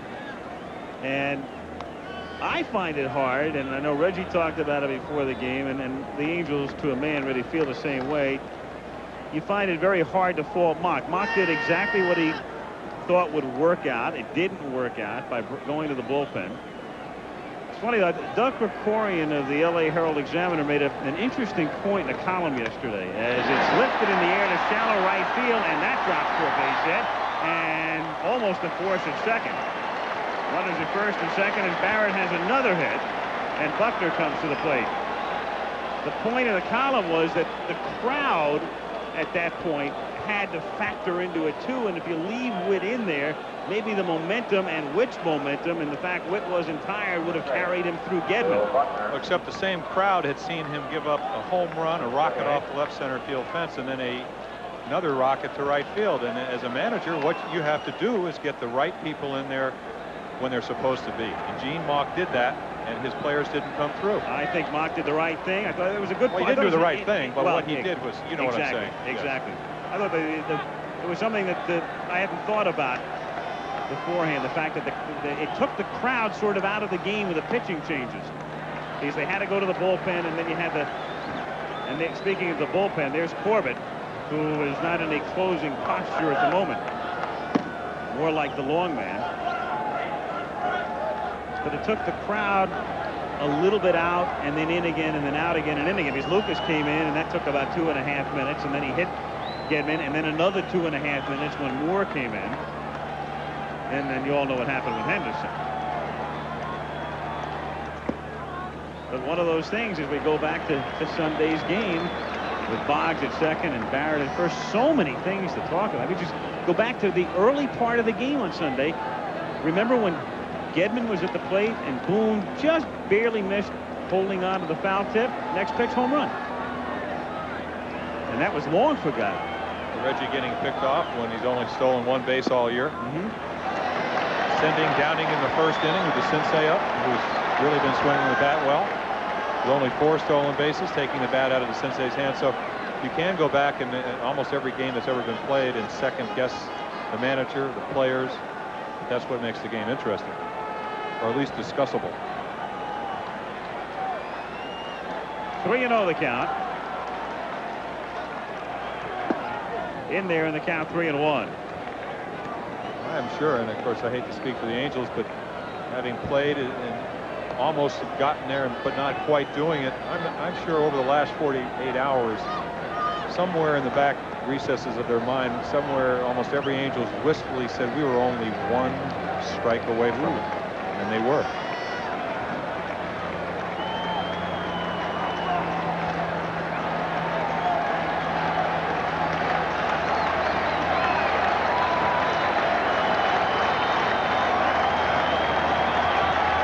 2-1 to Buckner. Hit to deep right center field, but Pettis can fly, and look how easy he makes it look, and the runners get back. That's a drive if you sit in the ballpark, and sometimes television can't really do a drive like that justice. When you're in the park, it looks like it's in the gap. And then the next thing you know, Pettis just makes it a routine put out. I mean, real routine. Well, the ball even hooks because Buckner slapped the last time a single to center. This time he hooks it into right center, but Pettis, again, very good defensive outfielder, won a Gold Glove last year, is playing over in right center, gets a great jump on the ball. And I think the interesting thing about having pitched with Paul Blair in center field is that as a pitcher, the minute you throw that pitch, you turn around and you never ever see a guy on the move. He's already made that first move. Meanwhile, Corbett comes in this series, and it's the third time he's been brought in to face Rice. And when he was brought in to face Rice in game 2, Rice took him into the seats. 2 on, 2 out as Rice hits a ground ball to short, and Schofield goes to Wilfong for the force. So the Red Sox squander a couple of singles. It's still 7-2 Boston as we go to the top of the 5th. And both staffs totally involved. The second time Clemens comes back with only 3 days rest. 134 pitches this second start here in the series the other night. Pitched extremely well, didn't get the win. Left with a 3-1 lead, a couple of guys on. Rice lost a ball in the lights or misplayed a ball, whatever the end result was, tied up the game. But Reggie really, he said it early on tonight. He said, look, the pressure's on them, Boston, tonight, but it would be on us, California, tomorrow night. 2-1.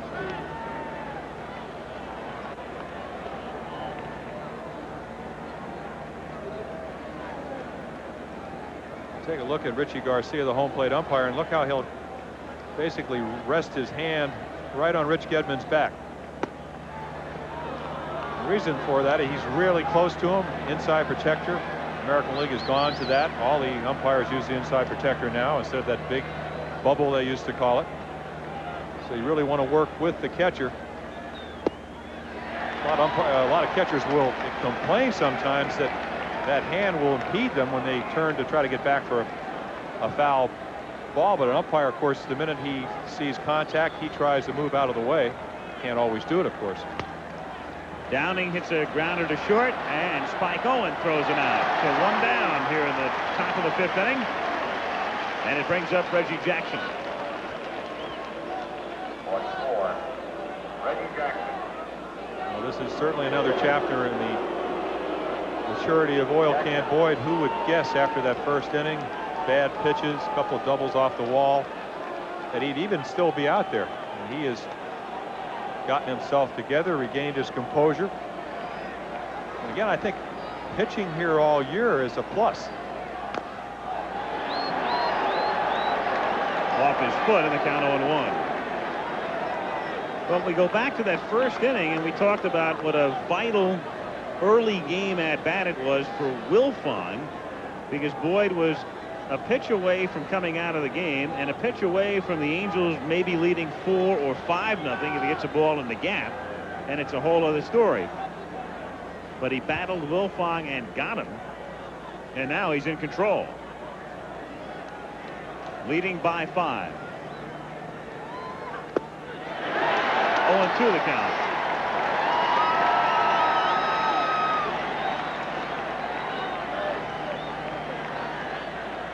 Boston has been able to take Reggie right out of the series by making great pitches, trying to pitch him up in the strike zone, stayed away from his power, which is down. Don't see that swing very often from Reggie Jackson, a defensive hack. No balls, 2 strikes the count. 1 out, bases empty in the 5th inning. 7-2 Boston. Reggie said it best. He said, they're going to pitch me up if I swing at it. I'm not going to hit well, and he's been doing that. They've been making good pitches. 1-2. Saying you're going to pitch Reggie Jackson up in the strike zone is a lot different than being able to do that.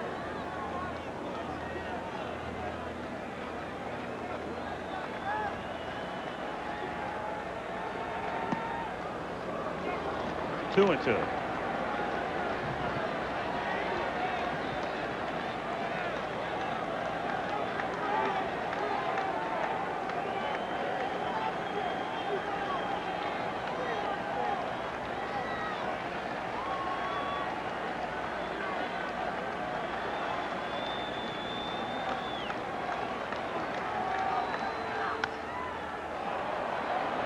One will wind its way back into the seats.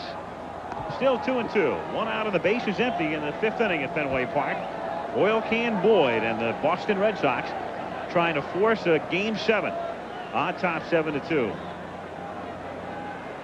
Red Sox in the clubhouse and during batting practice Sunday in Anaheim kept talking about Kansas City last year coming back from 3-1. As Jackson grounds one toward the middle for a base hit. So Reggie with a single to center. And the Angels have a man on with one out and Doug DeCinces coming up. So you can use Kansas City as an inspiration twice, really, because last year, you'll recall, the Royals not only came back from 3-1 in the playoffs to Toronto, they came back from 3-1 down in the World Series with St. Louis. And for Reggie Jackson, it seems every time Reggie does anything, it's a new postseason record. 36 hits. And that's an American League mark. Pete Rose had 45 hits. And I guess I should use that in the present tense because you never know if Pete's liable to be back and has 45 hits in his championship series appearances. That's the Major League mark. Down to Barrett. Nice play. Boy, he does everything.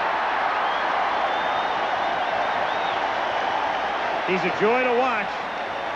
Is Marty Barrett, and Reggie trudges back to the dugout. 7-2 Boston. IBS Player right here, Marty Certainly Barrett. was. Ball's hit right on the nose, gets in front of it, makes sure he has one, plenty of time, and Reggie tries to really impede the throw. Stands up, more or less throwing his hand and try to get in the way of the ball. Barrett to first easily for the double play. Don Baylor starts things in the bottom of the 5th inning. Boston on top 7-2. Baylor, Evans, and Gedman. Doug Corbett on in relief of McCaskill and Lucas.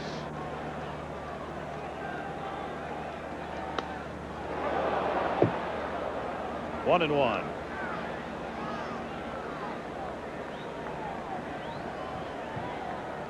Don Baylor. And again, the numbers tell so little of the story in terms of what he meant to the team this year. Late spring training deal engineered by Lou Gorman. 1-for-1. Mike Easler went to New York, and Baylor came up to New England. 2-1. Came up to New England and took over in the clubhouse, or helped to take over anyway. And that's one of the reasons McNamara was so happy about Gorman making the deal.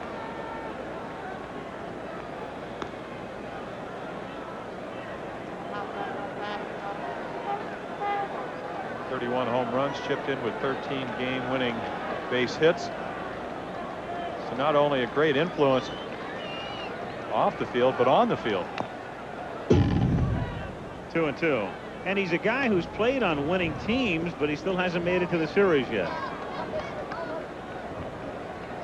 I think you can directly attribute that to Don. I'm sure you're not, but similar to Reggie, wherever he goes, most of the teams win. Ripped foul. Look out. Ball skipping back up. 2-2. Baylor has been in 4 league championship series, but never to the World Series. And Bobby Grich would be the same on the other side. So somebody will get off the schneid.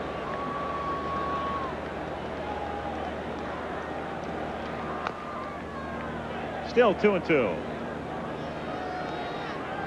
Bobby Grich and Don Baylor, former teammates at Rochester. Then up to Baltimore, roomed together. And then in California.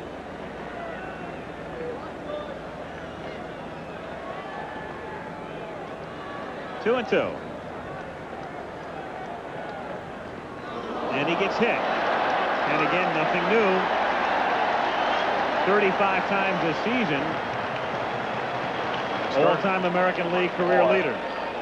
Saw him get hit to start the winning rally, but he'd rather get hit above the waist. But when you take it in the thigh or just above the right knee, or at least that seems where it looked like, then you affect his running skills. And hit in the 11th inning, started the rally that eventually enabled the Red Sox to win on Sunday. The hit batsman, you think about it in history, it hasn't meant too much, and when it has, it's always been because of shoe polish or something like that. But there have been two huge ones in this series.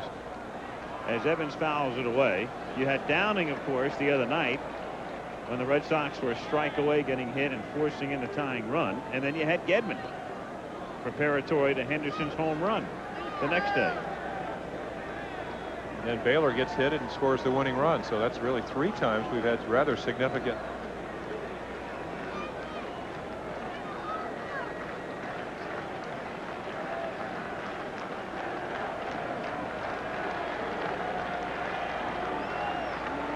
One and one the count as Evans fouls it away, and the count 1-2.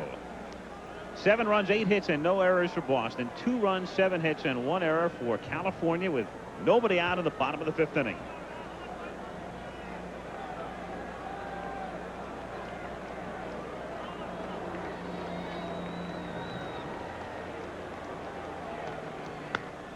And that's fouled away again. Angels got 2 in the first. Red Sox countered with 2 in the bottom of the 1st inning, and then hit around in the 3rd, scoring 5 times.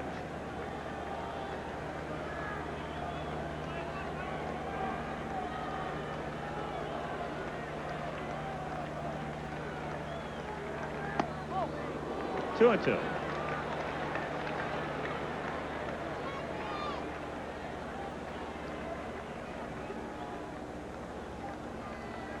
Look at Doug Corbett. Great game the other night. Sinker baller, occasional breaking ball, has to be effective, has to be a little bit out of the strike zone.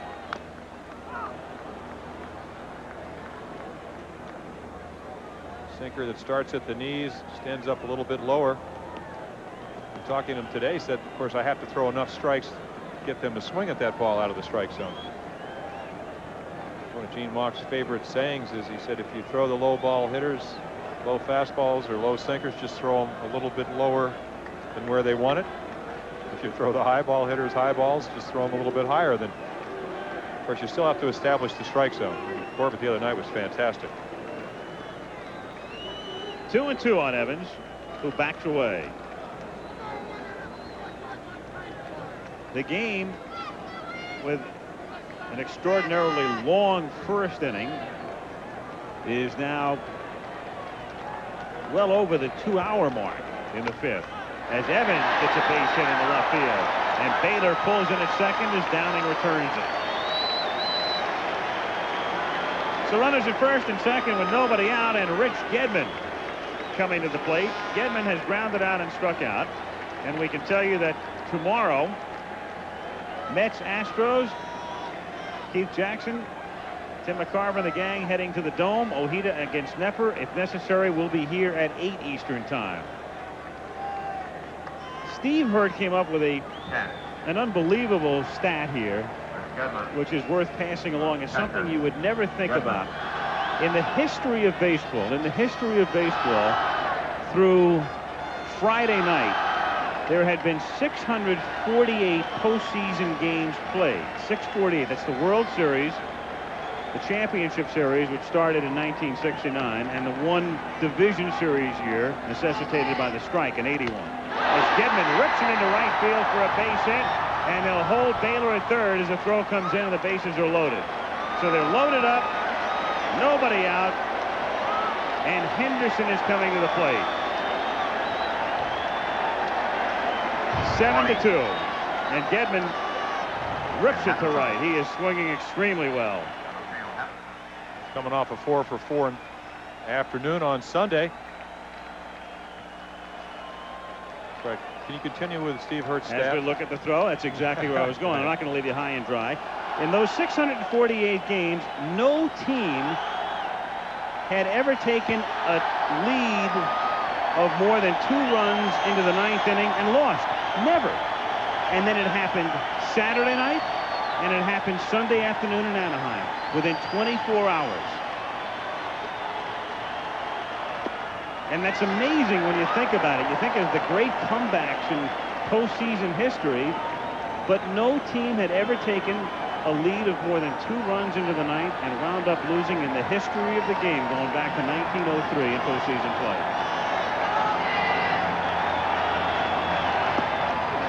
Two and oh the count.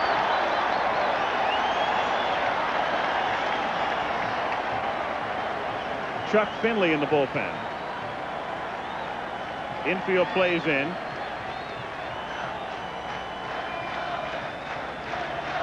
Football-like chant. 3-0.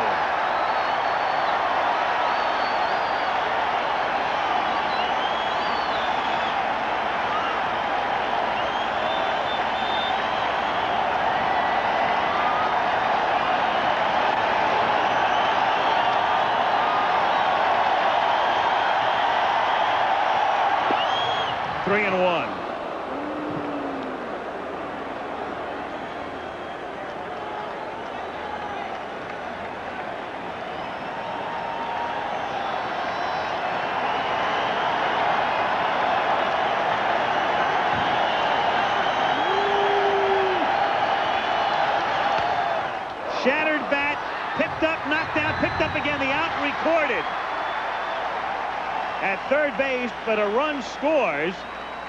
And DeSensei thinking about 2 at one point and then having to settle for 1.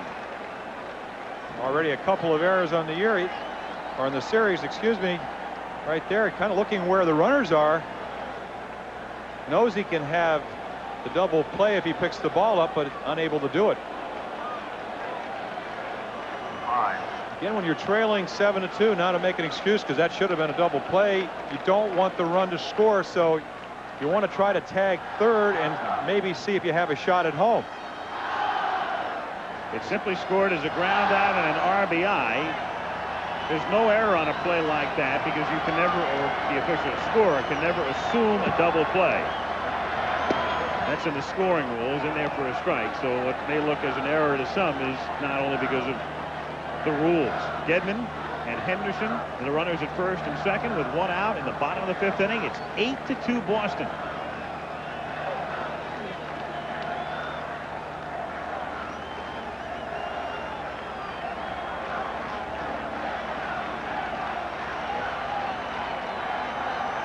Owen looking for his 3rd hit, lays down a beauty, and he has his 3rd hit.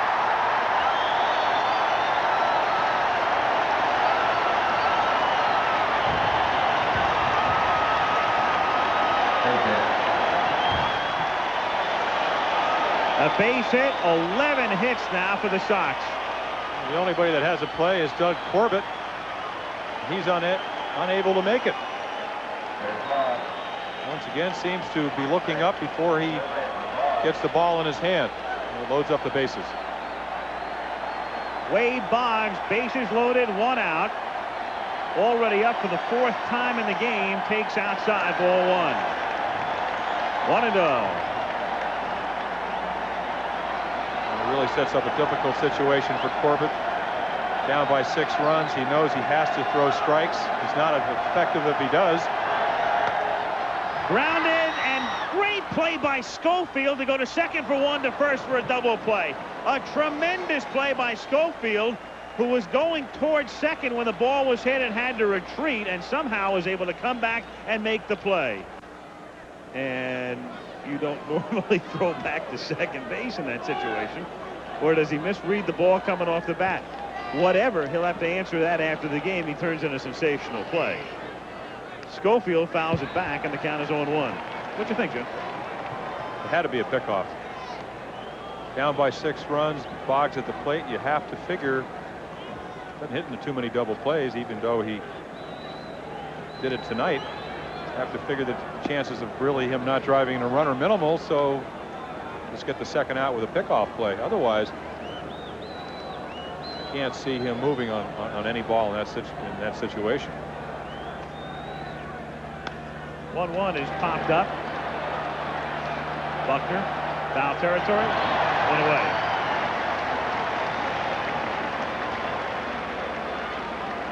That would be a good little play. Pick the guy off at second when the bases loaded. That'd be great. Oh, you see that, what, about every 20 or 25 years? Well, in desperate situations, sometimes it's the only thing that works. Sure. Great.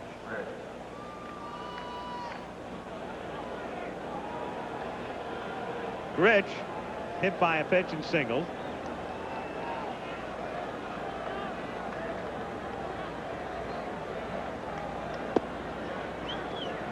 One and oh. Of course, in that situation, Corbett just hit a batter, gave up 3 hits. It's the last thing in his mind is a pickoff. He's having enough trouble looking the other way.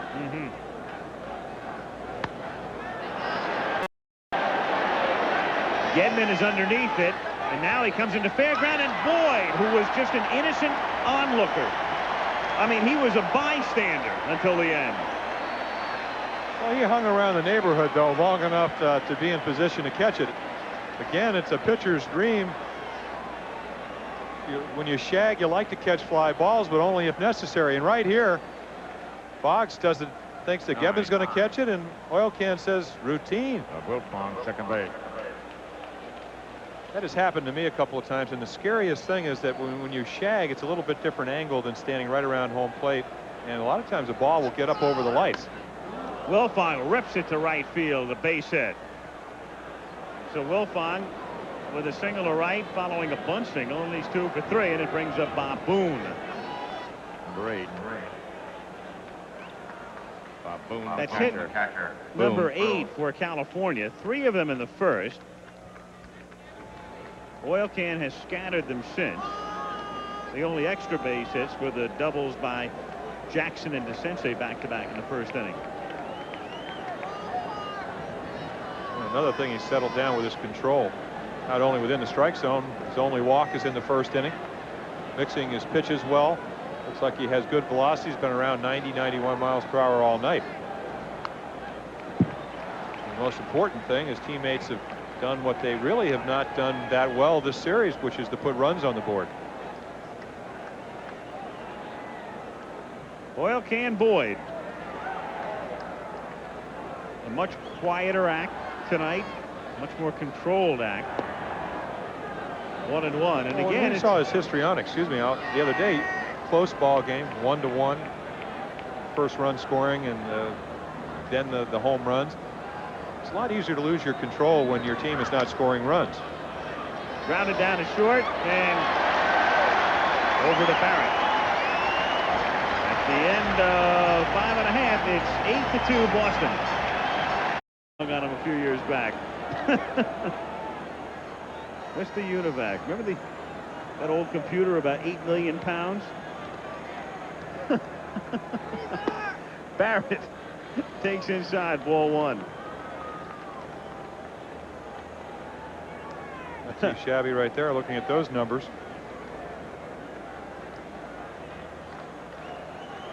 Barrett, Buckner, and Rice as Barrett takes a strike. Most hits in one series, and Chambliss, and the difference, of course, is that Chambliss did it in a 5-game series, and so did Lynn, because the league championship series used to be a best of 5. And Barrett has put his name right up there. So Marty Barrett is 3 for 3 plus a walk. And 11 hits in the series for him. And it brings up Buckner, who is 1 for 3. It's almost gotten to the point where you'd rather pitch around him, but very difficult to do that when he's leading off the inning with Buckner, Rice, and Baylor, and Evans, and Gedman coming up.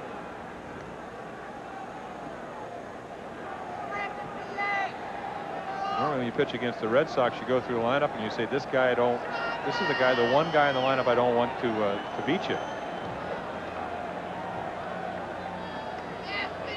That might pick out Barrett's name. 1-0.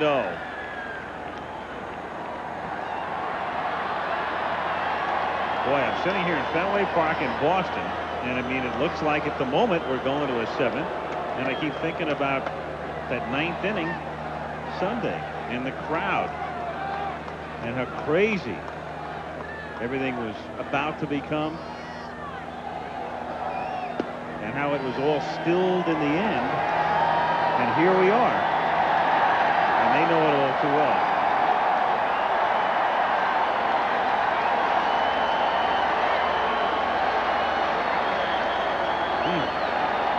A little pan down the Angel bench spoke volumes. Crowd with a wave. They're in a very happy mood when your team leads by 6. Well, something you pointed out is true only if the pitcher allows another team back in the game. And 8-2 is not a safe lead in Fenway, but it is if Boyd keeps throwing strikes and the stuff that he has. High drive, deep right center field. Pettis goes back, and it is off the fence. And the runners had the hold. Barrett thought the ball would be caught, so he's at second, and that's about as long a single as you'll ever see. And Barrett makes a rare mistake, but it's a tough play because it's one of those parts of this ballpark of nooks and crannies where you don't know what's happening. You got the jutting out angled, and it looks like Pettis is going to make the play, and Barrett had to wait. He wasn't even sure after the ball had dropped. Describes it very well, and you don't see that very often. Again, we've had a lot of rain, probably a lot of cinder, because that's what the track's made of. The ball just kind of like hitting a 9-iron to a green. Just backed up and stayed there. Meanwhile, Buckner comes out of the game, and Dave Stapleton will run for him and stay in the game at first base. In for a strike to Jim Rice, and the count is 0-1. It's almost like he went back to first to tag up, which you'll do sometimes when you think that the outfielder's going to catch the ball. And it didn't look like the ball was going to be caught off the bat, but Pettis is having such a great defensive series that I think it might have fooled Marty Barrett. And your inclination is when Pettis is even in the neighborhood, you think he's going to make the catch. First and second, nobody out.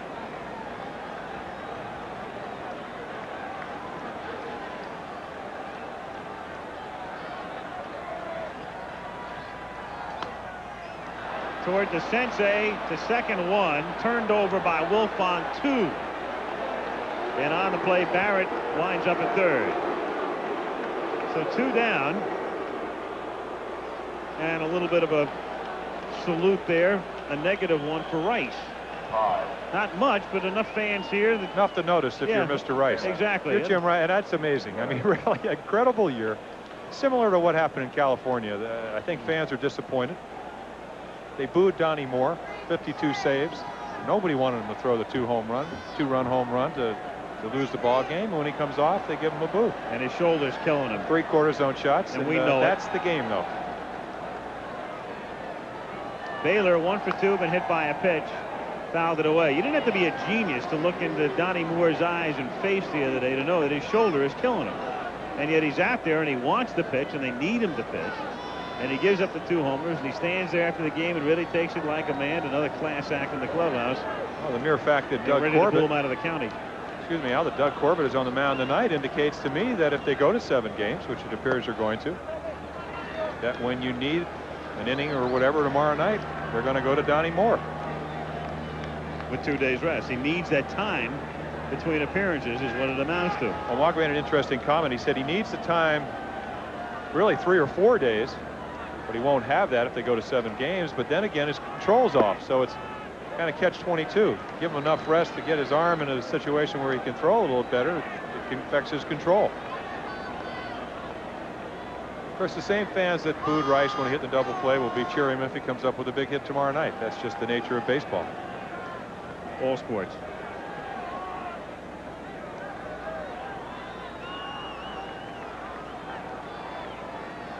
Two and one. Hammered foul. 2 balls, 2 strikes to count. 8-2. Red Sox on top. And Lashman flipping it into the 4th row. Barrett is at 3rd. Don Sutton made I think the most appropriate statement, quote, if you want to, about fans. He said, you know, they sit up there, they have all the privileges and none of the responsibilities. But then again, they paid their money to have those privileges.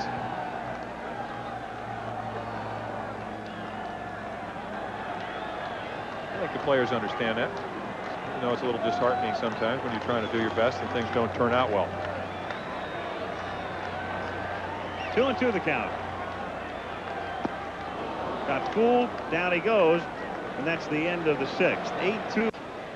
In the 7th inning, Gary Pettis leads off. Oil Can Boyd on the mound. And Dave Stapleton, who ran for Bill Buckner, stays in the game at first base.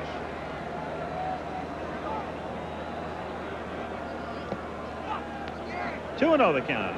There is Dave, who sent us all back here, made it official at least the other day by catching Brian Downing's pop foul.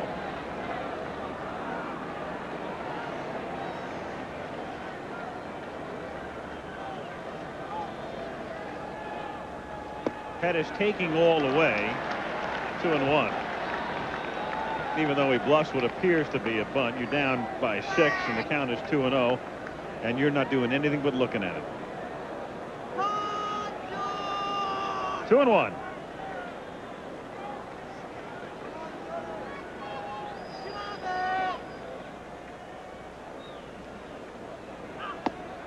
Three and 1. Pretty remarkable performance tonight by Oil Can. Really remarkable when you think about it. He nods in agreement the way it appeared there, but the way he started out, and he was a pitch away from extinction in this one, and he's brought himself back together, and right now he's pitched them into the 7th inning, and that's about all McNamara could hope for with a 6-run lead. What a tough at bat he had with Wilfong. You talked about the importance. He had about 6 or 7 quality pitches. Wilfong fouled him off and eventually got him to pop up.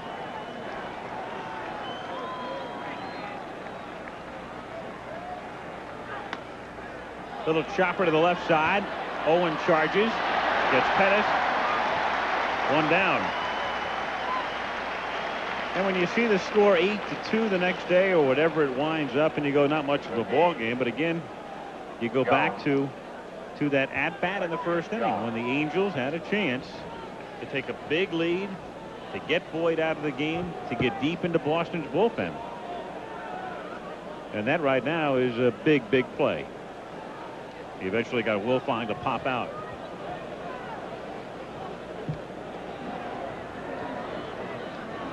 Rupert Jones is 0 for 2 with a walk.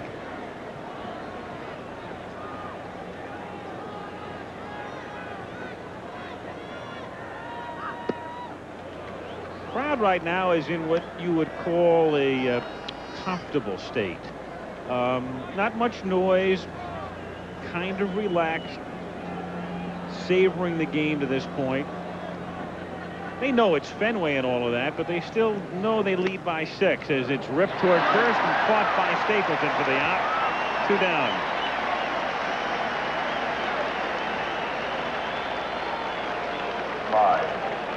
Ball's hit right on the nose.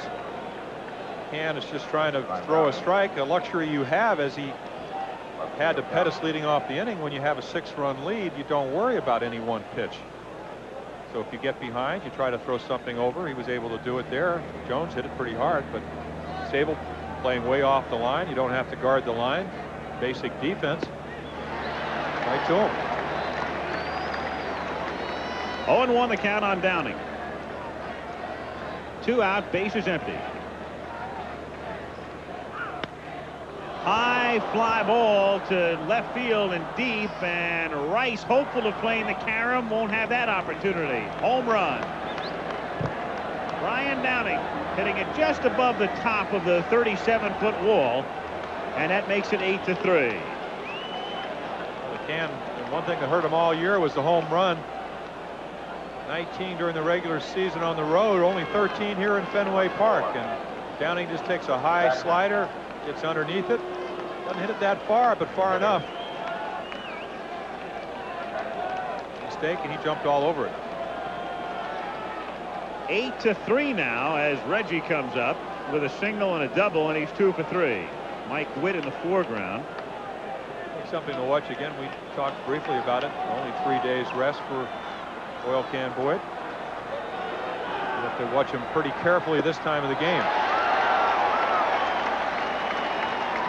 0-1. It was a decision for John McNamara. If you let him go 7,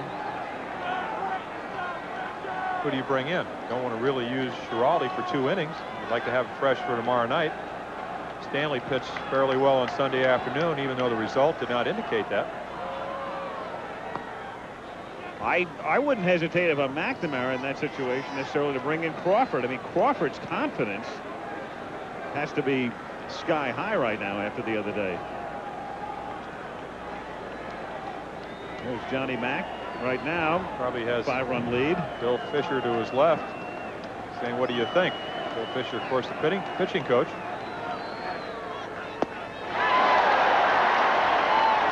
Oil Can's trying to make the decision easy for him. There's Fish. He's looking out toward the pen and puts up the left hand, indicating I think he wants Sambito to get up. Of course, it might be a little optimistic, but John McNamara, looking one of his starters, is coming back, as we said, with one less day. He's thinking about a World Series possibly, so you don't want to hurt his arm. Hadn't done this all year. You get a 3-run, 7-inning performance out of your starter when you put 8 on the board. You got to be pretty pleased.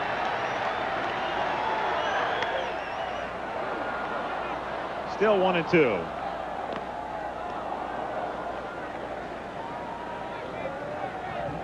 Bob Stanley is in the Boston pen. There he is.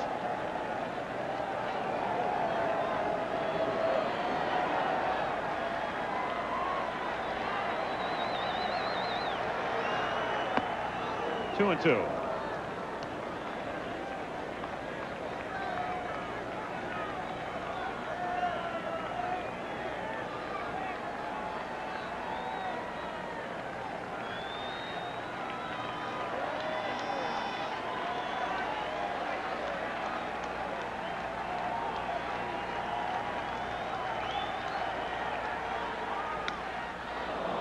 Drive to right center field, but he didn't get all of it, and Henderson makes the catch. Got it up near the end of the bat. So Downing hits the homer, and that's that. At the end of 6.5, Boston 8, California 3. As we go to the bottom of the 7th inning.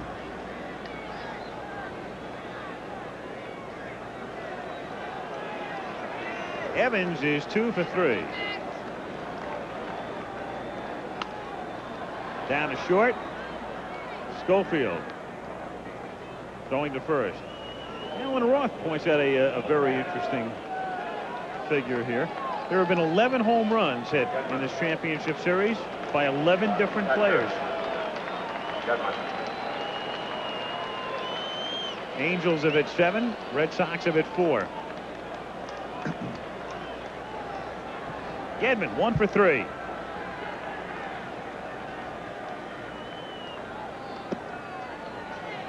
One and oh.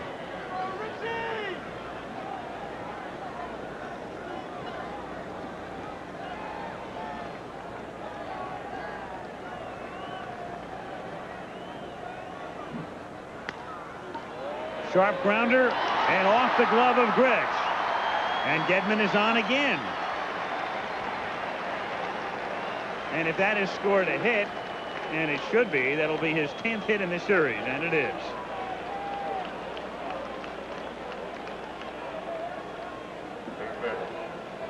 Done a great job for him.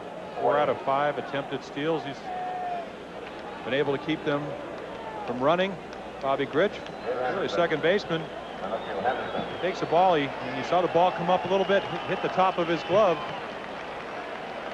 appeared that Wilfong might have had it, but again, your job as a first baseman, and again, Bobby has played second base for years, shortstop. You go for the balls you think you can catch. Another example, though, Joyner's left-handed. Would have been his glove side, natural glove side. Much easier play for him. Henderson fouls it at the plate, and the count 0-1. Gedman is an interesting character as we watch Henderson foul it off again. And again, like Barrett, you get to watch a guy play every day and you begin to appreciate a lot of the things. And Gedman's having a terrific series. There he is. He's as modest as they come. When we do the interviews and you see the inserts that we run throughout the series, and we do them before the series, Gedman sat down, and it was funny the other day. When I did Gedman, he would talk at some length about generic situations or other players or whatever, and then almost not at all about himself. He'd stop after 5 or 6 seconds. And he came up to me in the clubhouse the day afterward, and he said, "Hey, I'm sorry. You know, I just have a real hard time talking about myself." And he meant it. No apology necessary.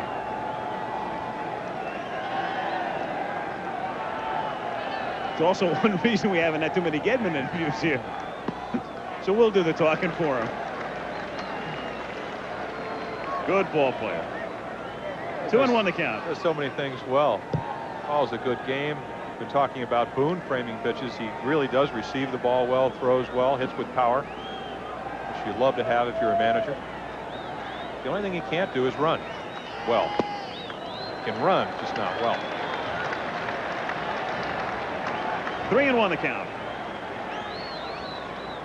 They talked very difficult summer, 3 deaths in his family. Bad back most of the year. In fact, Winfield hit him with a foul tip that first week of October, right on the right shoulder. Didn't play a couple of the weekend games, yet was ready to play in the first playoff game. So as all catchers, really you have to be tough, you have to be durable to be a good catcher, and he fits the description. 3-2. 1 out.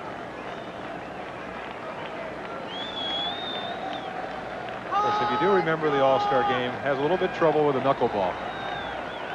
He's not alone.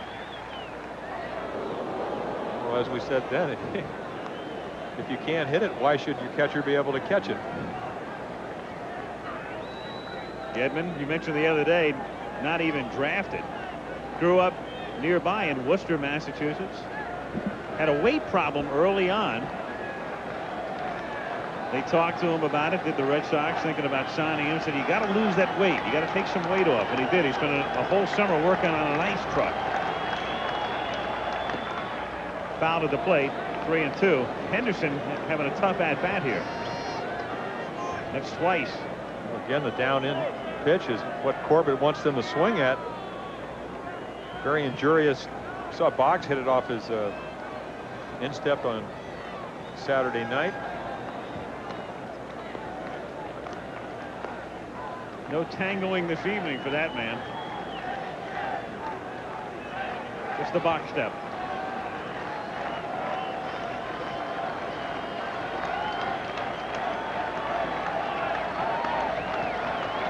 Three and 2 the count.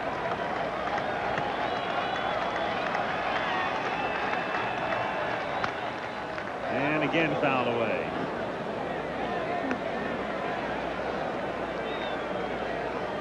Ball 4 again, but the ball starts over the plate. Uecker will never pay for a ticket, will he? Long way out there. That is deepest, darkest center field.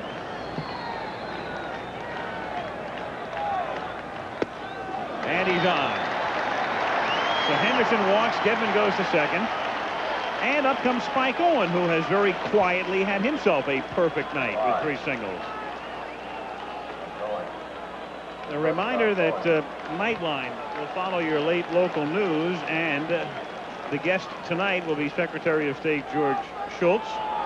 Ted Koppel will be with the Secretary of State, discussing obviously the recent summit and President Reagan's briefings at the White House today on Nightline.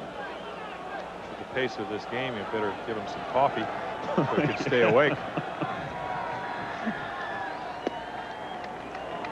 Owen at the plate. Interesting And discussion Owen. with Spike Owen.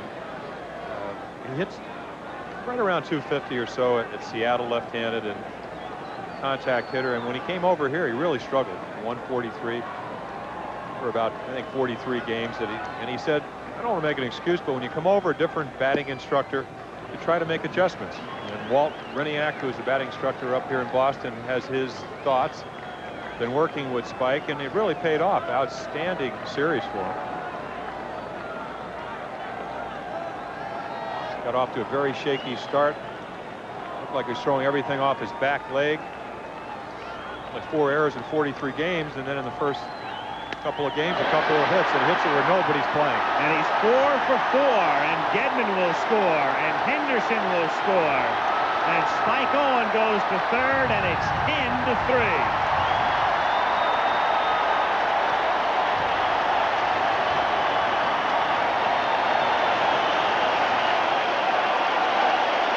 He talked about working with Walt Riniak, that somewhere down the road it would help him and make him a better hitter.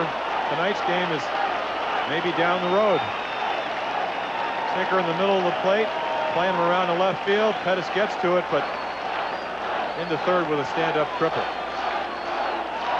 Latchman to the mound. Latchman to the pen. Finley and Rule were throwing. And the Red Sox break it wide open in the bottom of the 7th inning and lead 10-3.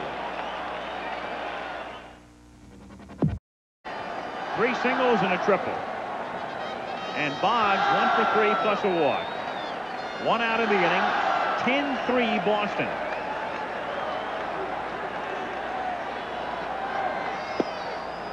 Oh, 1. Finley basically a fastball, curveball pitcher. The other day, Wilfong made a great grab on Boggs. Bring him in to face left-handers. 0-2. Barrett on deck. 93 on the gun. Started out the season at Quad City. 12 innings, 4 hits, 16 punch-outs. They said, let's get this young man to the big leagues. Really did come up when Terry Forster hurt his ankle, sprained his ankle. Northeast Louisiana College.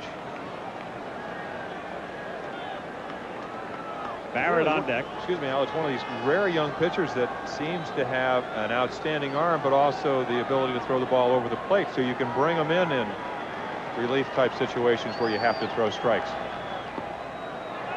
2-2 the count. In fact, he threw one right by Bob Boone the other day. He said that, does he have that good of stuff? And he said, well, he has trouble getting the ball on the inside part of the plate, so I sit in. And he said, when I sit in and he throws the ball away, he's got such good stuff, it's hard to catch sometimes. The ball's so lively. So not only good velocity, good movement. 2-2 to Boggs. Hit to short. Nice play by Schofield. And he gets him, and he holds the runner Owen at third, and that will bring up Barrett. Schofield has been playing so well in this series. Only 1 error, and that was base runner Boston threw his hands up. The ball hit off it. Looks at the runner.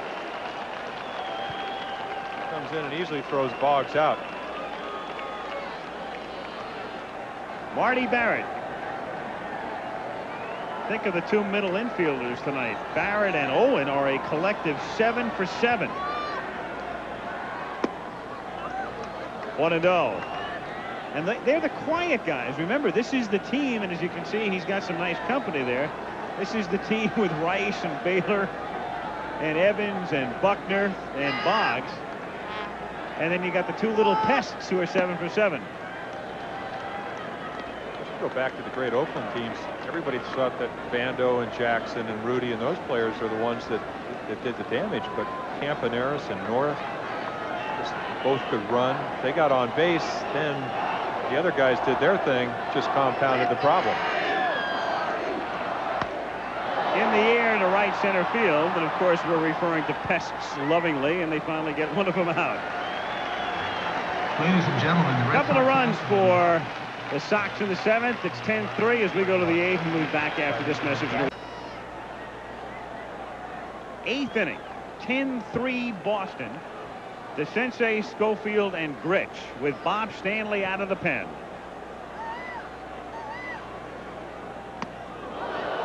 Hello. Keep you on your toes. Well, his ball runs, and he starts it way inside. Normally what he tries to do is start on the inside part of the plate. Done with a little bit of acrobatics. Strike, 1-1.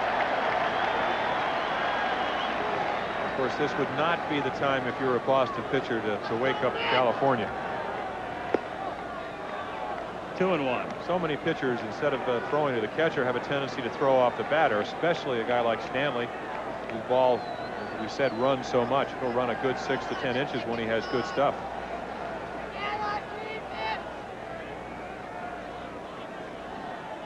Funny the way the 3 games in this series in this park have turned out to be one-sided. And then you had the 3 in Southern California that were beyond belief.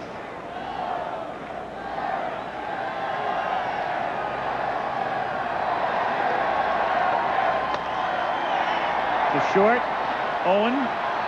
He guns him down. 1 away in the 8th inning. And Schofield is the batter. Schofield 1 for 3 tonight. This telecast, presented by authority of Major League Baseball, may not be reproduced or retransmitted in any form without the express written consent of Major League Baseball.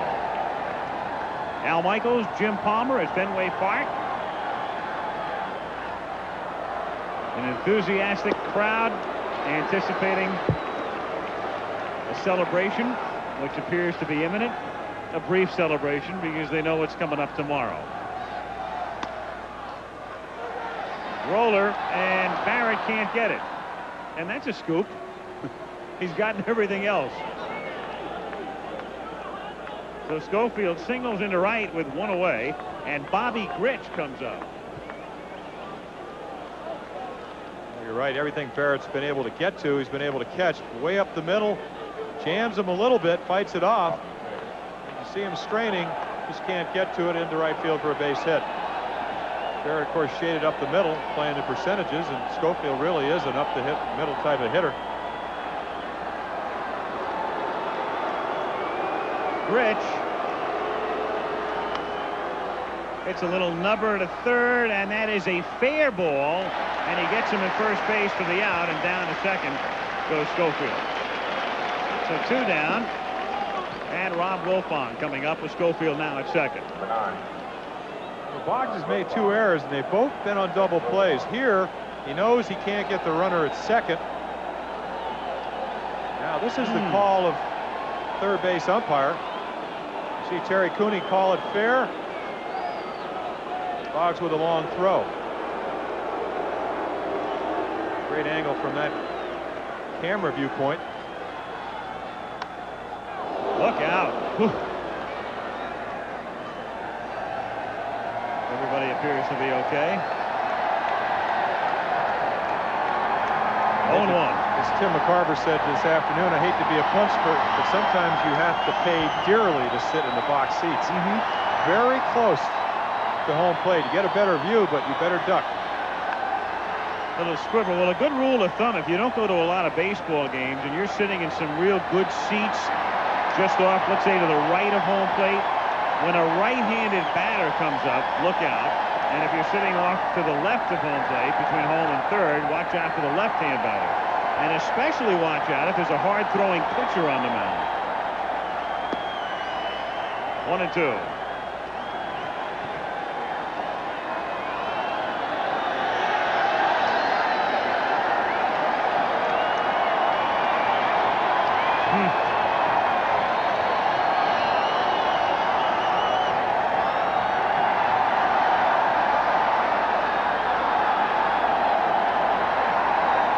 Two on Wilfong.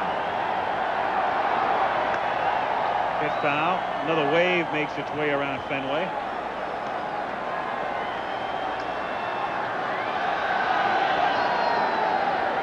It's late, and it's a one-sided game, but everybody is still here, savoring every moment.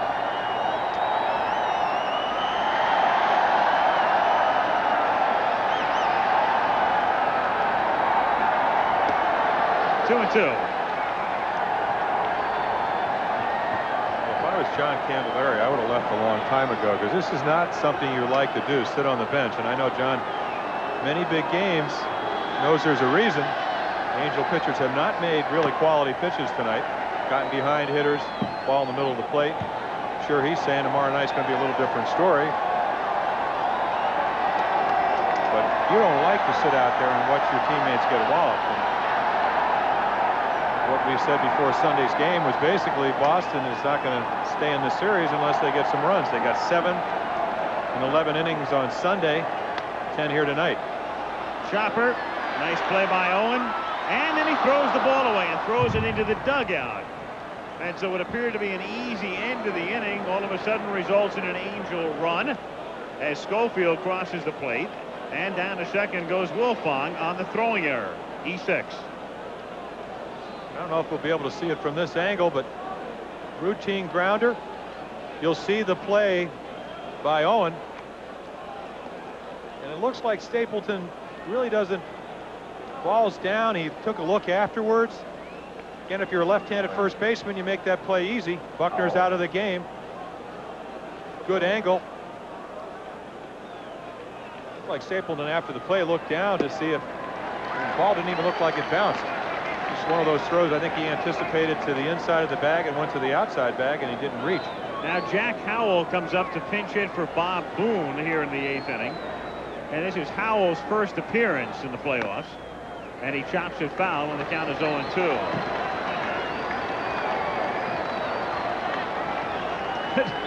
It's ironic that he sets that mark on a night when he goes 4 for 4. A lot of 4s in his present.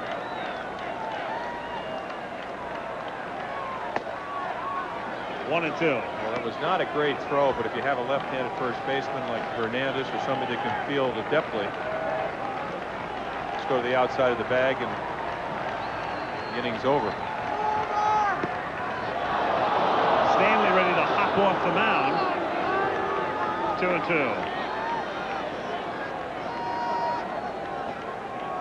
Little palm ball just running away, and he way outside. Because if you're a pitcher, you want that pitch. And the count now 3-2.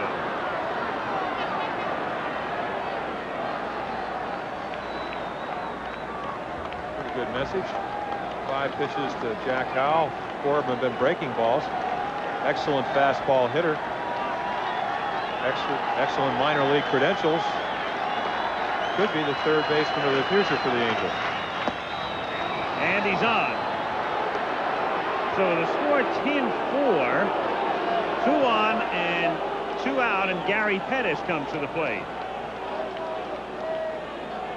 And the Boston bullpen will swing into action. Stanley has been the whipping boy here in Boston for the 1986 season. He's a guy who did such a terrific job for so long coming out of the bullpen and closing them down. And then it's always the case, and Boston is really no different from a lot of other towns, when all of a sudden the guy does the job for years and years and then he can't do it or has a lot of trouble doing it, you really come down on him. And so it's Giraldi throwing and Stampito in the bullpen. Calvin, the right-hander.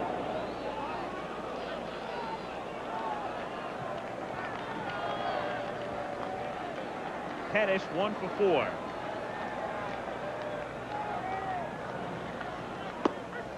Oh, 1.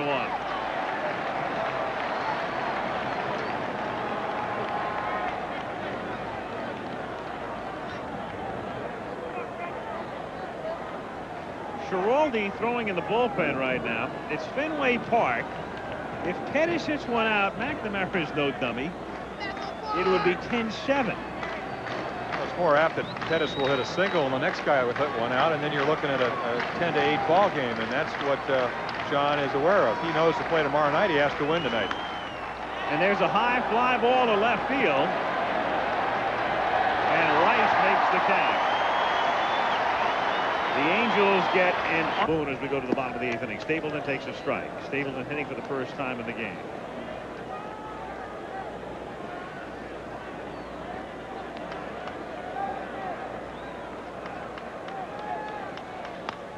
Fouled away.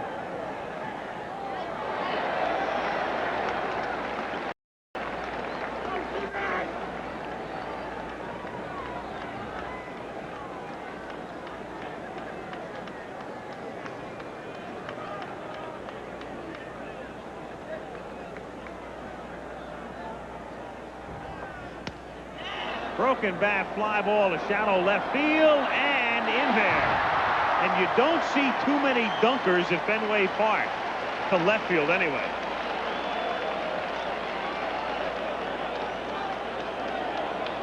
So Stapleton with a soft single. You always take a hit for a bat, and that's what happened here. Finley all over his fist. Again, a big swing and a soft ball sometimes will result in an outfielder taking just that half step backwards. Looked like Downing got a pretty good jump on the ball, but the ball just was hit so softly he couldn't get to it. And now Stapleton has been up twice in the playoffs, and he's 2 for 2. Jim Rice hasn't hit the ball out of the infield tonight.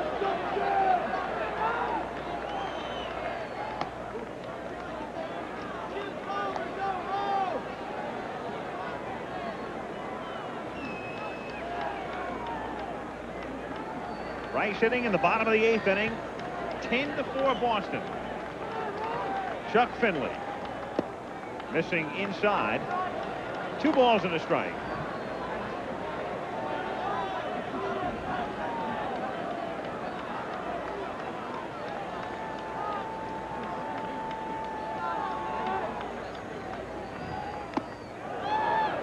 Two and two.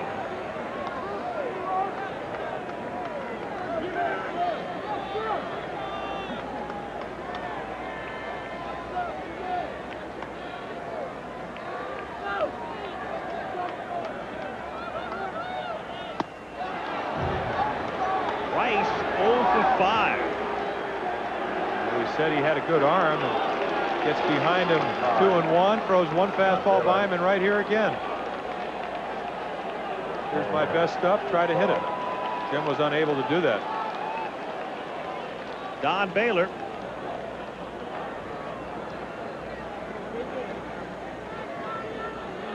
Red Sox have banged out 16 hits.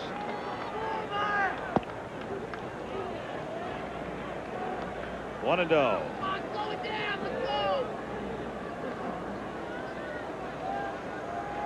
The Angels in the 9th, Jones, Downing, Jackson.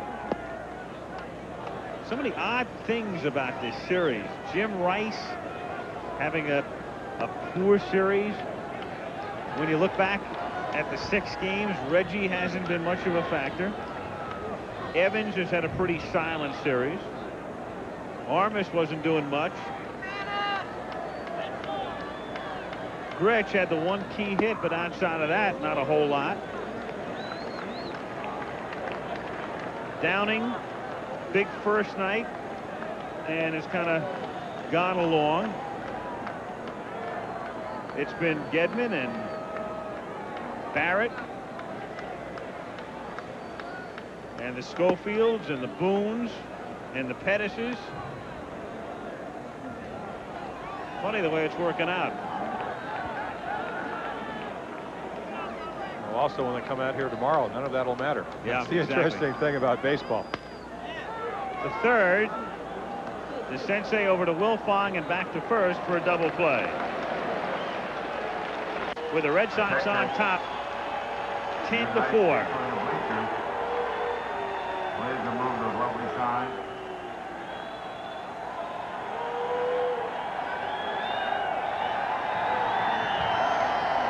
And those banners just punched up by Chuck Howard and Jeff Gordy are the ones responsible for this delay at the moment. So the point has been made and the game will proceed. Roop 0 for 3 plus a walk. 0-1. Just another postscript while we think about it to the game on Sunday. Funny the way the angle played up in some stories that you watched on television had Dave Henderson going from GOAT to hero.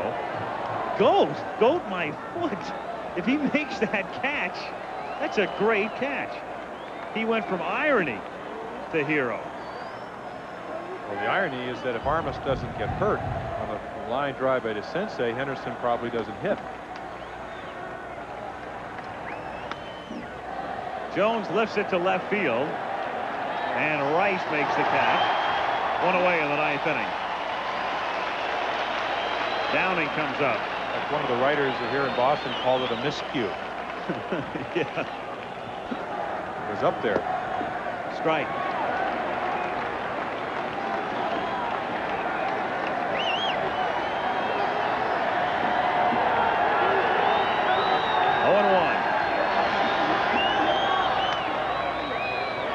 Broken back, pop-up, great catch by Owen.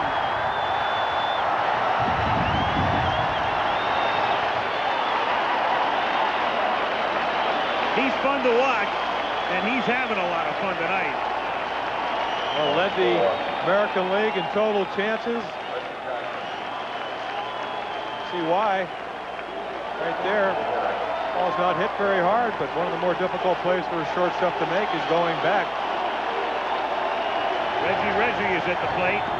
Tonight's game produced by Chuck Howard, directed by Chet Forty, our technical director Mike Blazo, associate director Robert Cowan, technical manager Tony Versley, unit manager Peter Grimm, telecom manager Stu Strelzer, Tony Tortorici, Chaz Wiseman, the assistants to the producer, and Steve Hurd and Alan Roth. Our thanks as always.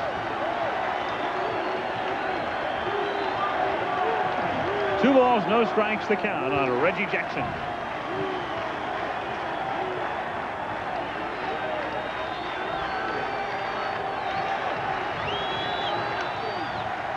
Fouled away. Hey, you've been around long enough. You decide for yourself here. 3-1.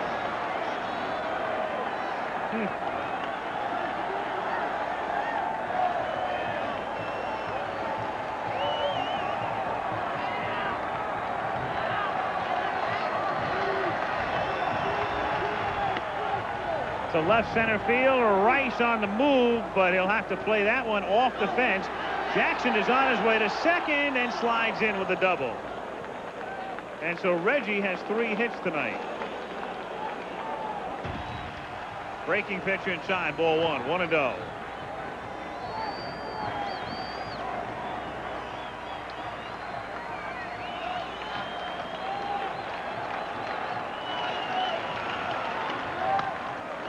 High drive to center field, and why not? It should be Henderson who ends it.